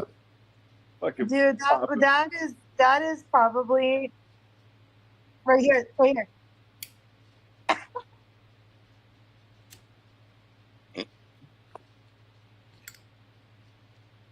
fucking so sick. No one here knows. Yeah, No one that knows was how fucking dope. important I am. Oh, that was amazing. Dope. Dope as fuck, bro. Yeah, no, that is so like what he does is fucking so talented. We've done a few others. Yeah, no, like I said, I mean, like they should definitely like fucking hire that guy because like their ads are fucking definitely not on par. Hokage, what? So I know he's done. I've seen 2 so far, but has he done more than that? Yes, I think this is the 5th or so. What? fourth or fifth. End live and let's watch the other ones. Yeah, he has a YouTube channel. They're all on the YouTube channel. Okay, well, I don't He want to did do that. something. He actually did You something guys just for play them. us that I played. Just post the link and then we can check it out there. All right, guys. I'll catch you guys later. Yeah. Oh, good I night, gotta Cowboy. get out here too. Hey, Hokage, you're still live. Yeah, I know. I will Okay. cut, Hey, cut it cheers, off. bro. Thanks for having me. Like, Steve Newman also did this for us. I played it in one or two of the few entries to this podcast. Let's check it out.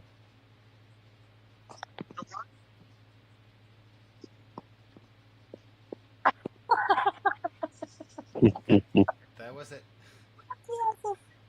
So who's mental? I've never. Does he even come on these things? Sometimes.